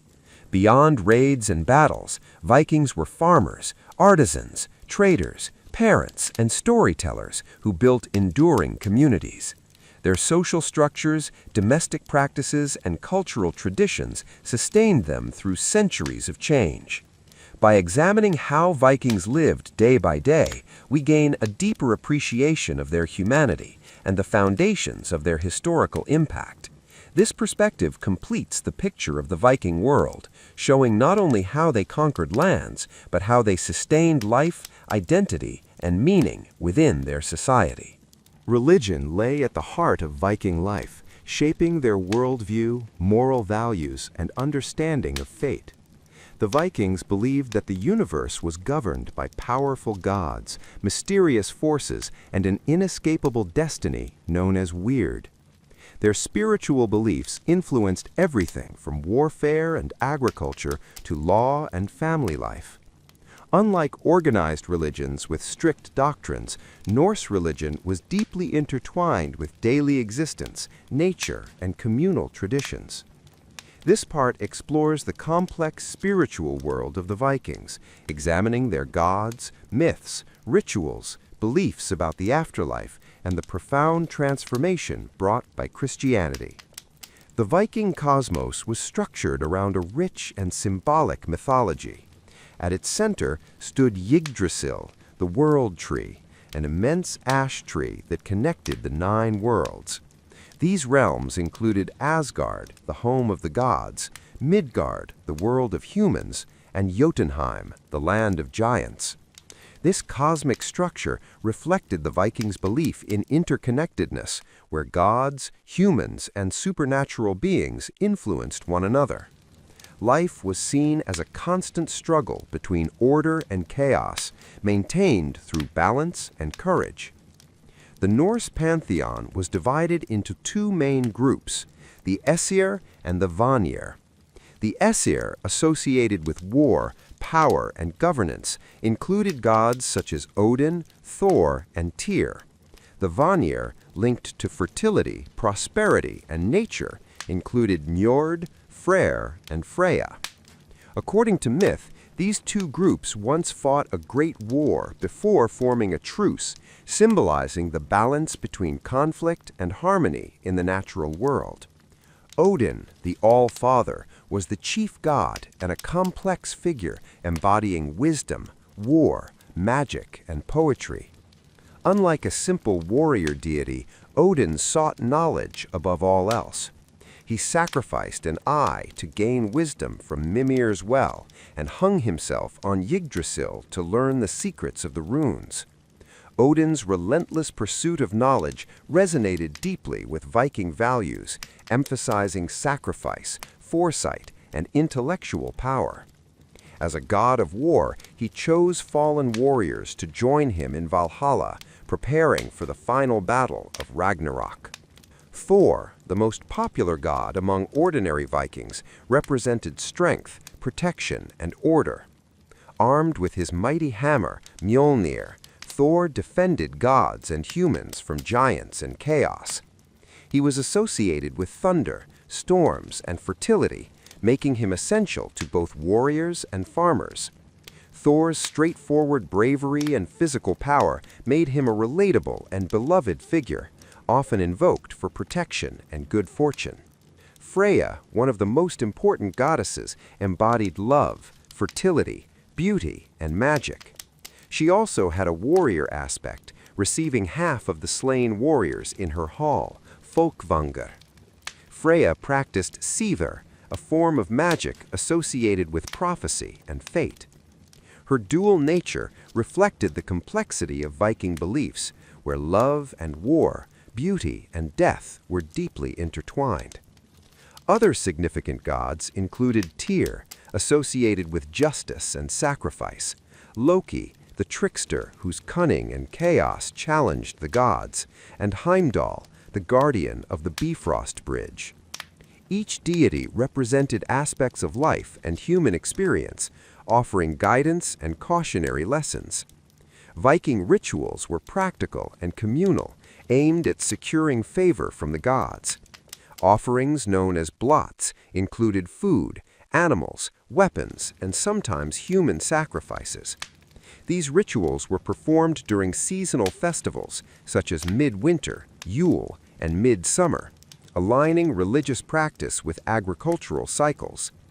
Sacred spaces varied from temples to natural sites like groves, springs, and stones, reflecting a deep reverence for nature. Magic and prophecy played significant roles in Viking spirituality. Runes were believed to hold magical power, used for protection, divination, and communication with the divine. Seether, often practiced by women, involved trance-like states and was associated with foreseeing fate. Although sometimes viewed with suspicion, magic was widely accepted as part of the spiritual landscape, reinforcing the belief that unseen forces shaped human destiny. The concept of fate was central to Viking belief. The Norns, three female beings, wove the threads of destiny for gods and humans alike. Fate was inescapable, yet Vikings believed that honor and courage defined how one met their destiny. This belief encouraged bravery in battle and resilience in hardship, as fear of death was tempered by acceptance of fate. The afterlife in Viking belief was complex and varied. Valhalla, Odin's great hall, is the most famous, where fallen warriors feasted and trained for Ragnarok. However, not all Vikings went to Valhalla. Some joined Freya in Folkvanger, while others went to Hel, a realm associated with those who died of illness or old age. These destinations reflected the Vikings' values, emphasizing honor, bravery, and the manner of one's death, rather than moral judgment. Ragnarok, the prophesied end of the world, was a defining myth in Norse religion. It foretold a great battle where gods and monsters would destroy each other, leading to the death of Odin, Thor, and many others. Yet Ragnarok was not purely an apocalypse, it also promised renewal. After destruction, a new world would rise, fertile and reborn, with surviving gods and humans. This cyclical view of time reinforced resilience and hope, teaching that endings lead to beginnings. The introduction of Christianity marked a profound transformation in Viking spirituality. Beginning in the late 9th century, Christian missionaries and political leaders gradually influenced Scandinavian societies. Conversion was often pragmatic rather than immediate, as rulers recognized the advantages of aligning with Christian Europe. Kings such as Harald Bluetooth adopted Christianity to strengthen political authority and trade relations. The transition from Norse religion to Christianity was gradual and complex. For generations, old and new beliefs coexisted. Pagan rituals continued alongside Christian practices, and many symbols blended, such as crosses resembling Thor's hammer. This syncretism eased cultural change and preserved elements of Viking identity within a new religious framework. Christianity introduced new concepts of morality, sin, and salvation, reshaping Viking society. Churches replaced temples, written laws replaced oral traditions, and centralized authority grew stronger. Despite these changes, many Viking values, honor, loyalty, courage, and community remained influential, shaping medieval Scandinavian culture. Archaeological evidence, including rune stones, burial sites, and religious artifacts, serve as insight into this spiritual transformation. Rune stones often commemorate the dead while invoking both pagan and Christian symbols, reflecting a society in transition. These monuments serve as enduring records of belief, memory, and identity. In conclusion, Viking religion was a rich and dynamic system that shaped every aspect of life. Through their gods, myths, and rituals, Vikings understood the world as a place of struggle, destiny, and renewal.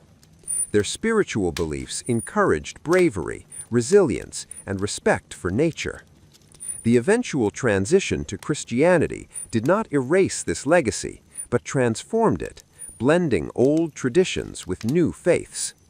By exploring Viking religion, we gain a deeper understanding of their worldview and the values that guided them through centuries of exploration, conflict, and change. The spiritual world of the Vikings remains one of the most compelling aspects of their history, offering timeless insights into humanity's search for meaning in an uncertain world. The Viking Age, which began with sudden raids and bold exploration, did not end with a single event or decisive defeat. Instead, it gradually faded as Scandinavian societies transformed politically, economically, and culturally. By the late 11th century, the world that had once feared Viking longships had changed, and so had the Vikings themselves. This final phase of Viking history reveals not a collapse, but a transition from raiders to rulers, from pagan warriors to Christian kings, and from fragmented chieftaincies to organized medieval states. Understanding the decline of the Viking Age requires examining a complex web of causes and consequences that reshaped Europe. One of the most significant factors behind the decline of Viking raiding was the strengthening of European defenses. Early Viking success relied on speed, surprise, and weak coastal protection. Over time, kingdoms such as England and Francia adapted by building fortified towns, improving naval patrols, and organizing standing armies. Rivers were blocked, watchtowers were erected, and local militias became more effective. As opportunities for easy plunder diminished, raiding became riskier and less profitable. Political centralization within Scandinavia also played a crucial role. During the height of the Viking Age, power was fragmented among local chieftains, encouraging competition and overseas expeditions.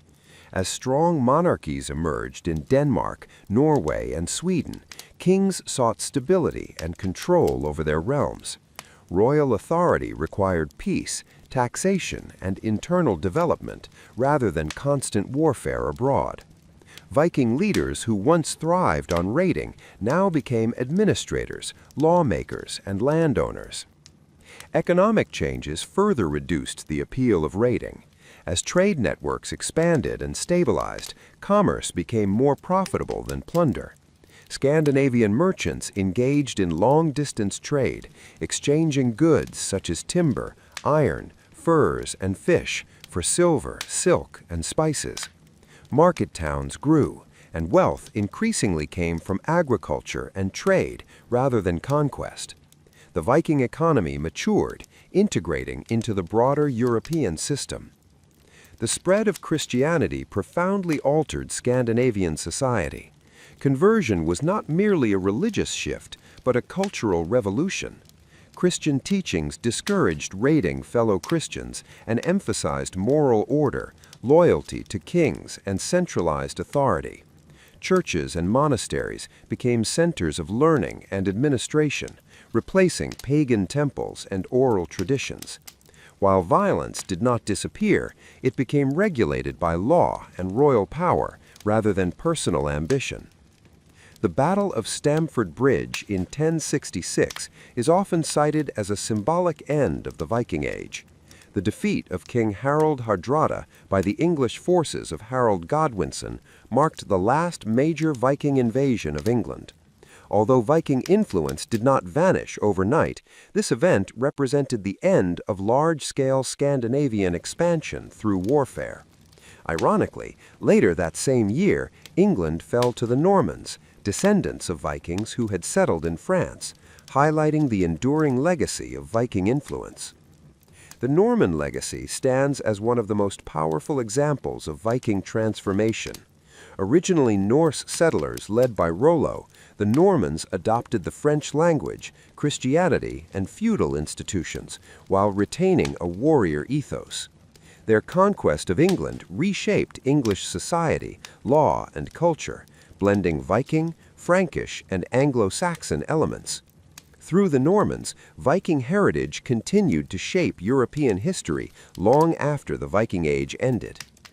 In Eastern Europe, Viking influence persisted through the Varangian legacy. Scandinavian warriors and traders played key roles in the formation of the Kievan Rus, contributing to the political and economic foundations of Russia and Ukraine. Although these societies eventually adopted Slavic language and Orthodox Christianity, their early state structures bore the imprint of Viking organization and leadership. The decline of Viking exploration was also influenced by environmental and demographic factors. Climate changes, including the onset of the medieval warm period's decline, affected agriculture and settlement viability in marginal regions such as Greenland. As populations stabilized and resources became more limited, expansion slowed. The abandonment of Norse Greenland settlements illustrates how environmental challenges could shape historical outcomes. Despite the end of the Viking Age, Viking culture did not disappear. Instead, it evolved within emerging medieval societies. Scandinavian laws, social customs, and artistic styles continued to develop, influenced by both Norse tradition and Christian Europe. Runestones gave way to written chronicles, preserving memory in new forms. Sagas, composed in later centuries, kept Viking history alive through storytelling, blending myth and reality. Viking influence on language is another lasting legacy. Old Norse words entered English and other European languages, especially in regions of Viking settlement. Everyday terms such as sky, window, knife, and law reflect this linguistic integration. Place names across England, Scotland, and Ireland preserve Norse roots, serving as living reminders of Viking presence. Modern archaeology has transformed our understanding of Viking decline and legacy. Excavations of settlements, ships, and burial sites reveal a society that adapted rather than vanished. Evidence of trade, craftsmanship, and domestic life in late Viking contexts shows continuity and resilience. These discoveries challenge older narratives that portrayed the Vikings as simply violent invaders who faded into obscurity. The Viking Age also left a powerful cultural legacy in modern imagination. Literature, art, and popular media continue to draw inspiration from Viking myths, heroes, and values. While these portrayals often exaggerate certain aspects, they reflect a fascination with themes of exploration, courage, and independence.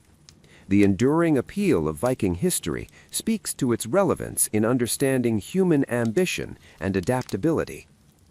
In Scandinavia, national identities were shaped in part by Viking heritage. During the 19th century, Romantic nationalism revived interest in Viking history, influencing art, scholarship, and political thought. Today, Viking symbols appear in festivals, museums, and cultural expressions, connecting modern societies to their ancient past. The decline of the Viking Age should not be viewed as a failure, but as a transformation. The skills that once fueled raids, navigation, organization, and adaptability were redirected toward state-building, trade, and cultural exchange.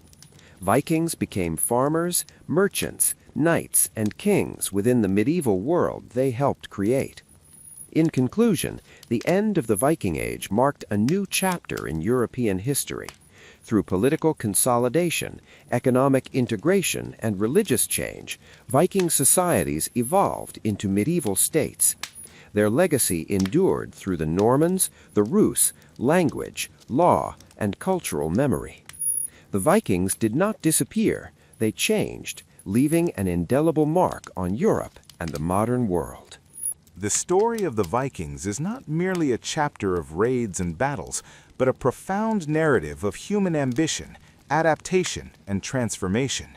From their early beginnings in the rugged landscapes of Scandinavia to their far-reaching influence across Europe and beyond, the Vikings reshaped the medieval world in ways that continue to resonate today. This final part brings together the many threads of Viking history, offering a comprehensive reflection on who the Vikings truly were and why their legacy endures. The Viking Age emerged from a unique combination of geography, culture, and opportunity. Harsh climates, limited arable land, and strong maritime traditions pushed Scandinavian societies toward the sea. What began as seasonal raiding soon expanded into exploration, trade, and settlement. Viking longships became symbols of mobility and innovation, allowing Norse people to navigate rivers, oceans, and coastlines with unmatched skill. These technological and cultural strengths laid the foundation for their remarkable expansion. Yet the Vikings were never a single unified people. They were Norwegians, Danes, Swedes, and others, connected by language and culture, but divided by politics and local loyalties. This diversity allowed flexibility. Some Vikings became feared raiders, others peaceful traders, settlers, farmers, or mercenaries. Their ability to adapt to different environments, from the British Isles to the Mediterranean, from the rivers of Eastern Europe to the North Atlantic, was one of their greatest strengths. Throughout their expansion, Vikings interacted with countless cultures. They clashed with kings and empires, but they also traded, intermarried, and exchanged ideas. These encounters transformed both sides. European societies learned to defend themselves, strengthen states, and improve naval power, while Vikings absorbed new technologies, religions, and systems of governance. History shows that the Viking Age was as much about cultural exchange as it was about conflict. At the heart of Viking society lay strong social structures. Family, honor, and reputation shaped identity. Daily life revolved around farming, craftsmanship, trade, and storytelling. Women played essential roles in households and communities, managing property and influencing social stability. Children were raised to value resilience and cooperation. These foundations sustained Viking communities long after the age of raiding declined. Religion gave meaning to Viking life and death. Norse mythology offered explanations for the natural world, human struggle, and destiny. Gods like Odin, Thor, and Freya reflected ideals of wisdom, strength, and balance. The belief in fate encouraged courage, while myths such as Ragnarok taught acceptance of change and renewal. Even as Christianity spread, these older beliefs left deep cultural imprints that survived in stories, symbols, and values. Leadership was another defining element of Viking history. From legendary figures like Ragnar Lothbrok to historical rulers such as Harald Hairfire, Canute the Great, and Harald Hardrada, Viking leaders guided their societies through expansion and transformation. Over time, leadership evolved from personal authority to centralized kingship, enabling the formation of stable states. This political maturation marked a turning point, signaling the end of the Viking Age, but the beginning of medieval Scandinavia. The decline of Viking raiding did not signify defeat, but evolution. Stronger European defenses, economic changes, and Christianization redirected Viking energies inward. Trade replaced plunder, law replaced feud, and kingdoms replaced chieftaincies. The skills that once fueled conquest now supported governance, commerce, and cultural development. Vikings became integral participants in the medieval European world they had helped shape. One of the most enduring aspects of Viking influence lies in their descendants. The Normans, born from Viking settlers in France, transformed England and reshaped European politics. In Eastern Europe, Viking roots contributed to the formation of the Rus states. Scandinavian legal traditions, language, and place names spread across regions, embedding Viking heritage into everyday life. Modern archaeology has further deepened our understanding of the Vikings. Excavations of ships, settlements, tools, and graves reveal a society of remarkable sophistication. These discoveries challenge outdated stereotypes, showing Vikings as skilled engineers, traders, artists, and community builders. Each artifact adds nuance to the historical record, reminding us that Viking history is still being uncovered. The cultural legacy of the Vikings extends into the modern world. Literature, cinema, television, and art continue to draw inspiration from Viking myths and heroes. While popular portrayals often exaggerate violence, they reflect a fascination with themes of exploration, freedom, and resilience. Viking symbols have become global icons representing strength and adventure, even as scholars strive to present a more balanced historical picture. In Scandinavia, Viking heritage remains a source of identity and pride. Museums, festivals, and education preserve and reinterpret the Viking past for new generations. At the same time, historians emphasize that Viking history belongs not only to Scandinavia, but to the wider world shaped by their actions. The Viking Age was a shared European experience, influencing borders, cultures, and institutions. Perhaps the greatest lesson of Viking history lies in its complexity. The Vikings were neither purely brutal nor purely noble. They were human, capable of violence and creativity, destruction and construction. Their story reminds us that civilizations are shaped by adaptation, interaction, and change. The Vikings succeeded not because they were fearless warriors alone, but because they learned, evolved, and responded to shifting realities. The end of the Viking Age marked the closing of one era and the opening of another. Medieval Europe emerged stronger, more connected, and more structured, in part due to Viking influence. Scandinavian societies transitioned into Christian kingdoms with written laws and international ties. Yet beneath these changes, Viking values of resilience, curiosity, and independence endured. In reflecting on the complete Viking journey, from obscure beginnings to global impact, we see a civilization that challenged boundaries and reshaped history.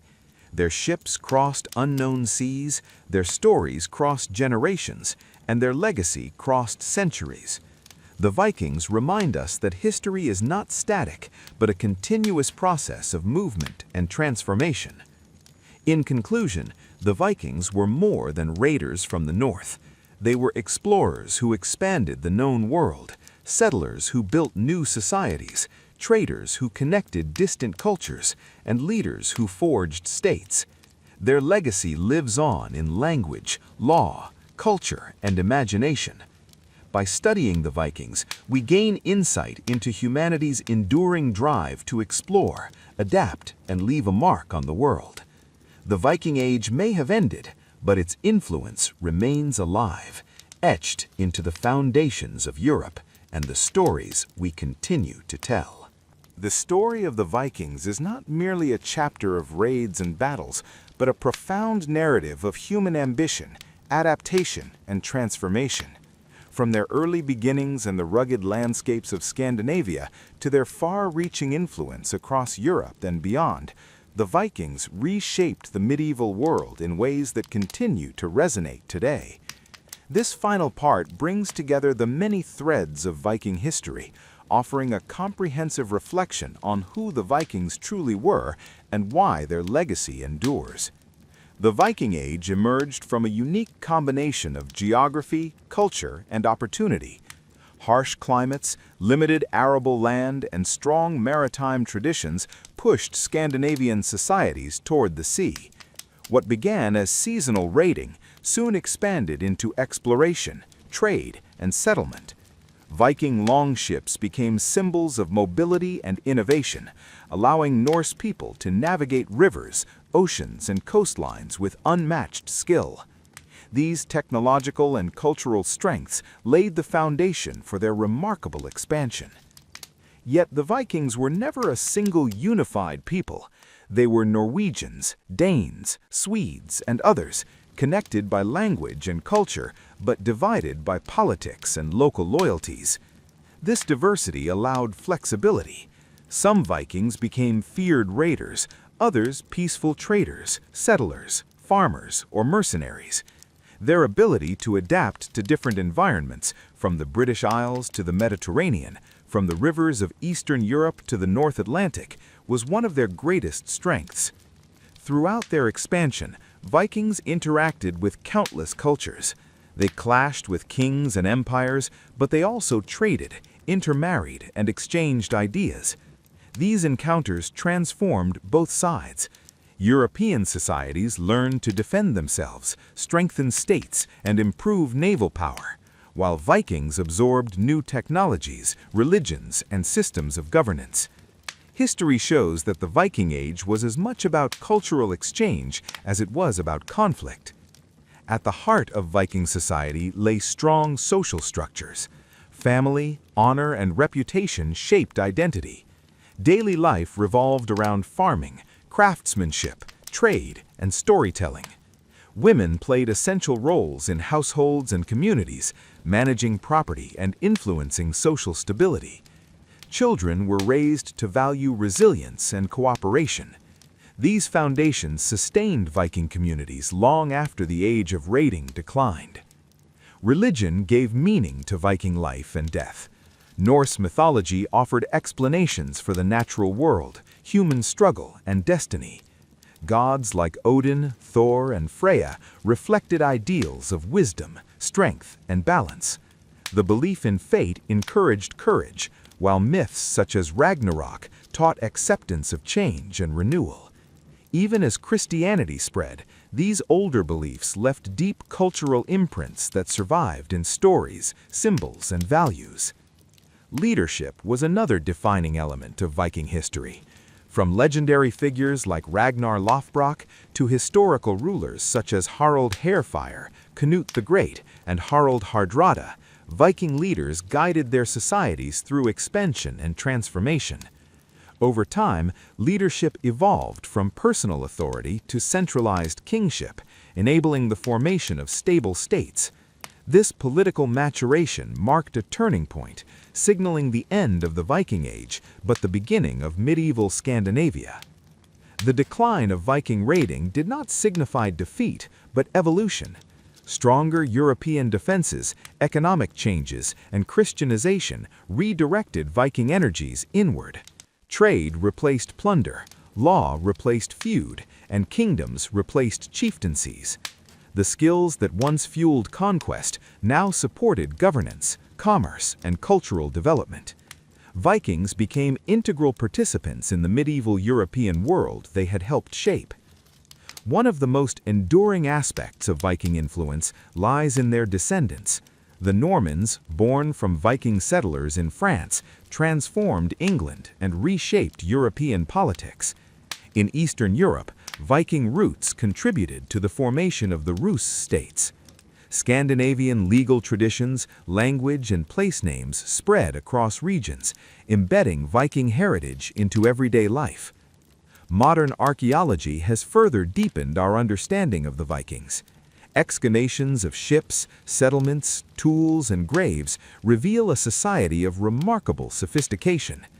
These discoveries challenge outdated stereotypes, showing Vikings as skilled engineers, traders, artists, and community builders. Each artifact adds nuance to the historical record, reminding us that Viking history is still being uncovered. The cultural legacy of the Vikings extends into the modern world. Literature, cinema, television, and art continue to draw inspiration from Viking myths and heroes. While popular portrayals often exaggerate violence, they reflect a fascination with themes of exploration, freedom, and resilience. Viking symbols have become global icons representing strength and adventure, even as scholars strive to present a more balanced historical picture. In Scandinavia, Viking heritage remains a source of identity and pride. Museums, festivals, and education preserve and reinterpret the Viking past for new generations. At the same time, historians emphasize that Viking history belongs not only to Scandinavia, but to the wider world shaped by their actions. The Viking Age was a shared European experience, influencing borders, cultures, and institutions. Perhaps the greatest lesson of Viking history lies in its complexity. The Vikings were neither purely brutal nor purely noble. They were human, capable of violence and creativity, destruction and construction. Their story reminds us that civilizations are shaped by adaptation, interaction, and change. The Vikings succeeded not because they were fearless warriors alone, but because they learned, evolved, and responded to shifting realities. The end of the Viking Age marked the closing of one era and the opening of another. Medieval Europe emerged stronger, more connected, and more structured, in part due to Viking influence. Scandinavian societies transitioned into Christian kingdoms with written laws and international ties. Yet beneath these changes, Viking values of resilience, curiosity, and independence endured. In reflecting on the complete Viking journey, from obscure beginnings to global impact, we see a civilization that challenged boundaries and reshaped history. Their ships crossed unknown seas, their stories crossed generations, and their legacy crossed centuries. The Vikings remind us that history is not static, but a continuous process of movement and transformation. In conclusion, the Vikings were more than raiders from the north. They were explorers who expanded the known world, settlers who built new societies, traders who connected distant cultures, and leaders who forged states.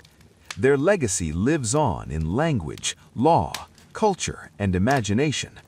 By studying the Vikings, we gain insight into humanity's enduring drive to explore, adapt, and leave a mark on the world. The Viking Age may have ended, but its influence remains alive, etched into the foundations of Europe and the stories we continue to tell. Although the Viking Age formally ended nearly 1,000 years ago, Viking history is far from complete. In many ways, the modern era has opened a new chapter in Viking studies as archaeology, science, and historical research continue to reshape our understanding of who the Vikings were and how they lived.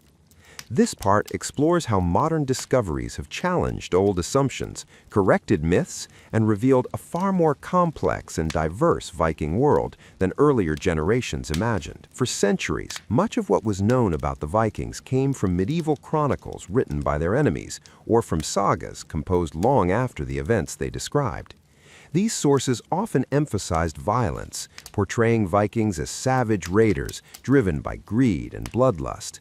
While raids were undeniably part of Viking activity, modern archaeology has revealed that this image represents only a fraction of Viking life.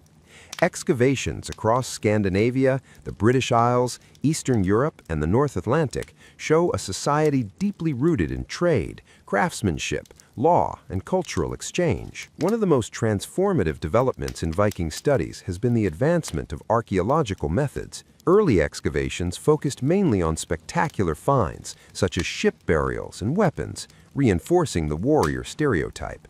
Today, archaeologists study everyday objects, tools, cooking vessels, textiles, animal bones, and dwellings to reconstruct daily life.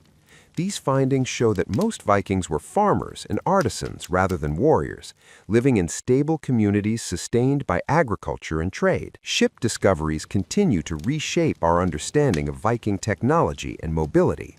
The famous Oseberg and Gokstad ships revealed extraordinary craftsmanship, but newer finds, including fragmented ships uncovered through ground-penetrating radar, demonstrate a wide variety of vessel types. These include cargo ships optimized for trade, riverboats designed for inland travel, and fishing vessels used by coastal communities. Such diversity highlights the economic sophistication of Viking maritime culture. Urban archaeology has also played a crucial role in redefining Viking society. Excavations at sites such as Birka, Hedeby, Ribe, and York reveal bustling towns with markets, workshops, and international connections. These urban centers were hubs of commerce where goods from the Islamic world, Byzantium, and Western Europe circulated. Coins, glassware, silk, and spices found at these sites demonstrate that Vikings were deeply integrated into global trade networks. Perhaps one of the most groundbreaking areas of research is DNA analysis. Genetic studies of Viking Age burials have overturned long-held assumptions about Viking identity. Rather than being a homogeneous group of Scandinavian warriors, Vikings were genetically diverse. DNA evidence shows individuals of Celtic, Slavic, Baltic, and even Middle Eastern ancestry living within Viking communities. This diversity reflects centuries of migration, intermarriage, and cultural exchange, emphasizing that Viking was more a cultural identity than a strictly ethnic one. DNA research has also reshaped our understanding of Viking expansion. Genetic markers found in modern populations across Britain, Ireland, Iceland, and parts of Eastern Europe confirm extensive Viking settlement rather than mere raiding. In some regions, Viking ancestry remains a significant component of the modern gene pool, highlighting the lasting demographic impact of Viking migration. Another major shift in interpretation concerns gender roles. Traditional narratives often portrayed Viking women as passive figures confined to domestic life. However, archaeological discoveries challenge this view. High-status female burials containing weapons, symbols of authority, and ritual objects suggest that some women held significant power. The discovery of a warrior grave in Birka, initially assumed to belong to a man, but later confirmed through DNA to be female, sparked global debate and forced scholars to reconsider assumptions about gender and warfare in Viking society. Rune stones and inscriptions continue to provide valuable insights into Viking values and social relationships. Many stones commemorate traders, travelers, and family members rather than warriors, emphasizing the importance of kinship and memory. Some inscriptions mention voyages to distant lands, offering first-hand evidence of Viking mobility and ambition. These texts humanize the Vikings, revealing personal loss, pride, and identity beyond battle. Environmental archaeology has added another layer to Viking studies. Analysis of pollen, soil, and animal remains helps reconstruct how Vikings interacted with their environment. In places like Iceland and Greenland, evidence shows how overgrazing and deforestation contributed to ecological stress. These findings illustrate that Viking expansion was not always sustainable and that environmental factors played a role in the decline of certain settlements. Modern historians also re-examine Viking violence within broader historical context. While Viking raids were brutal, they were not uniquely so for the medieval period. Comparable violence was practiced by other European powers. By placing Viking activity alongside contemporary warfare, scholars argue that Vikings were participants in a violent age rather than exceptional outliers. This perspective encourages a more balanced evaluation of their actions. The reinterpretation of Viking religion has similarly evolved. Archaeological evidence suggests that Norse beliefs were highly localized and flexible rather than uniform. Practices varied by region, and religious identity often overlapped with social and political roles. The transition to Christianity is now seen as a gradual and negotiated process, shaped by local conditions rather than forced conversion alone. Public history and museums have played a major role in reshaping popular understanding of the Vikings. Modern exhibitions emphasize daily life, craftsmanship, and cultural diversity, moving beyond helmets and swords.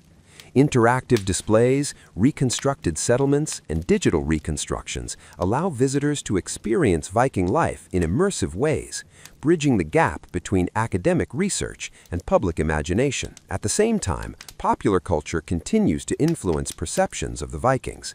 Television series, films, and video games have sparked renewed interest, though they often blend fact and fiction. While these portrayals sometimes reinforce stereotypes, they also create opportunities for education and engagement. Historians increasingly collaborate with media creators to promote more accurate representations. The study of Viking history also raises broader questions about identity and heritage. In some contexts, Viking symbols have been misused to promote exclusionary ideologies. Scholars and educators actively challenge such interpretations, emphasizing the historical reality of Viking diversity, mobility, and cultural exchange. Understanding the Vikings as interconnected with the wider world counters simplistic and harmful narratives. Technological innovation continues to expand the boundaries of Viking research. Isotope analysis reveals where individuals grew up and what they ate. Digital mapping reconstructs trade routes and settlement patterns. Artificial intelligence assists in analyzing large datasets of artifacts and texts. These tools ensure that Viking history remains a dynamic and evolving field of study. In conclusion, modern discoveries have transformed our understanding of the Vikings from one-dimensional raiders into complex participants in a global medieval world. Archaeology, genetics, and interdisciplinary research reveal a society defined by adaptability, diversity, and connection. The Vikings were explorers not only of distant lands, but of social possibilities, blending cultures and traditions across continents. The story of the Vikings, therefore, doesn't end with the close of the Viking Age. It continues in laboratories, museums, classrooms, and cultural debates around the world. Each new discovery adds depth and nuance, reminding us that history is never final. By revisiting Viking history through modern lenses, we gain not only a clearer picture of the past, but also valuable insights into identity, migration, and cultural interaction in the present.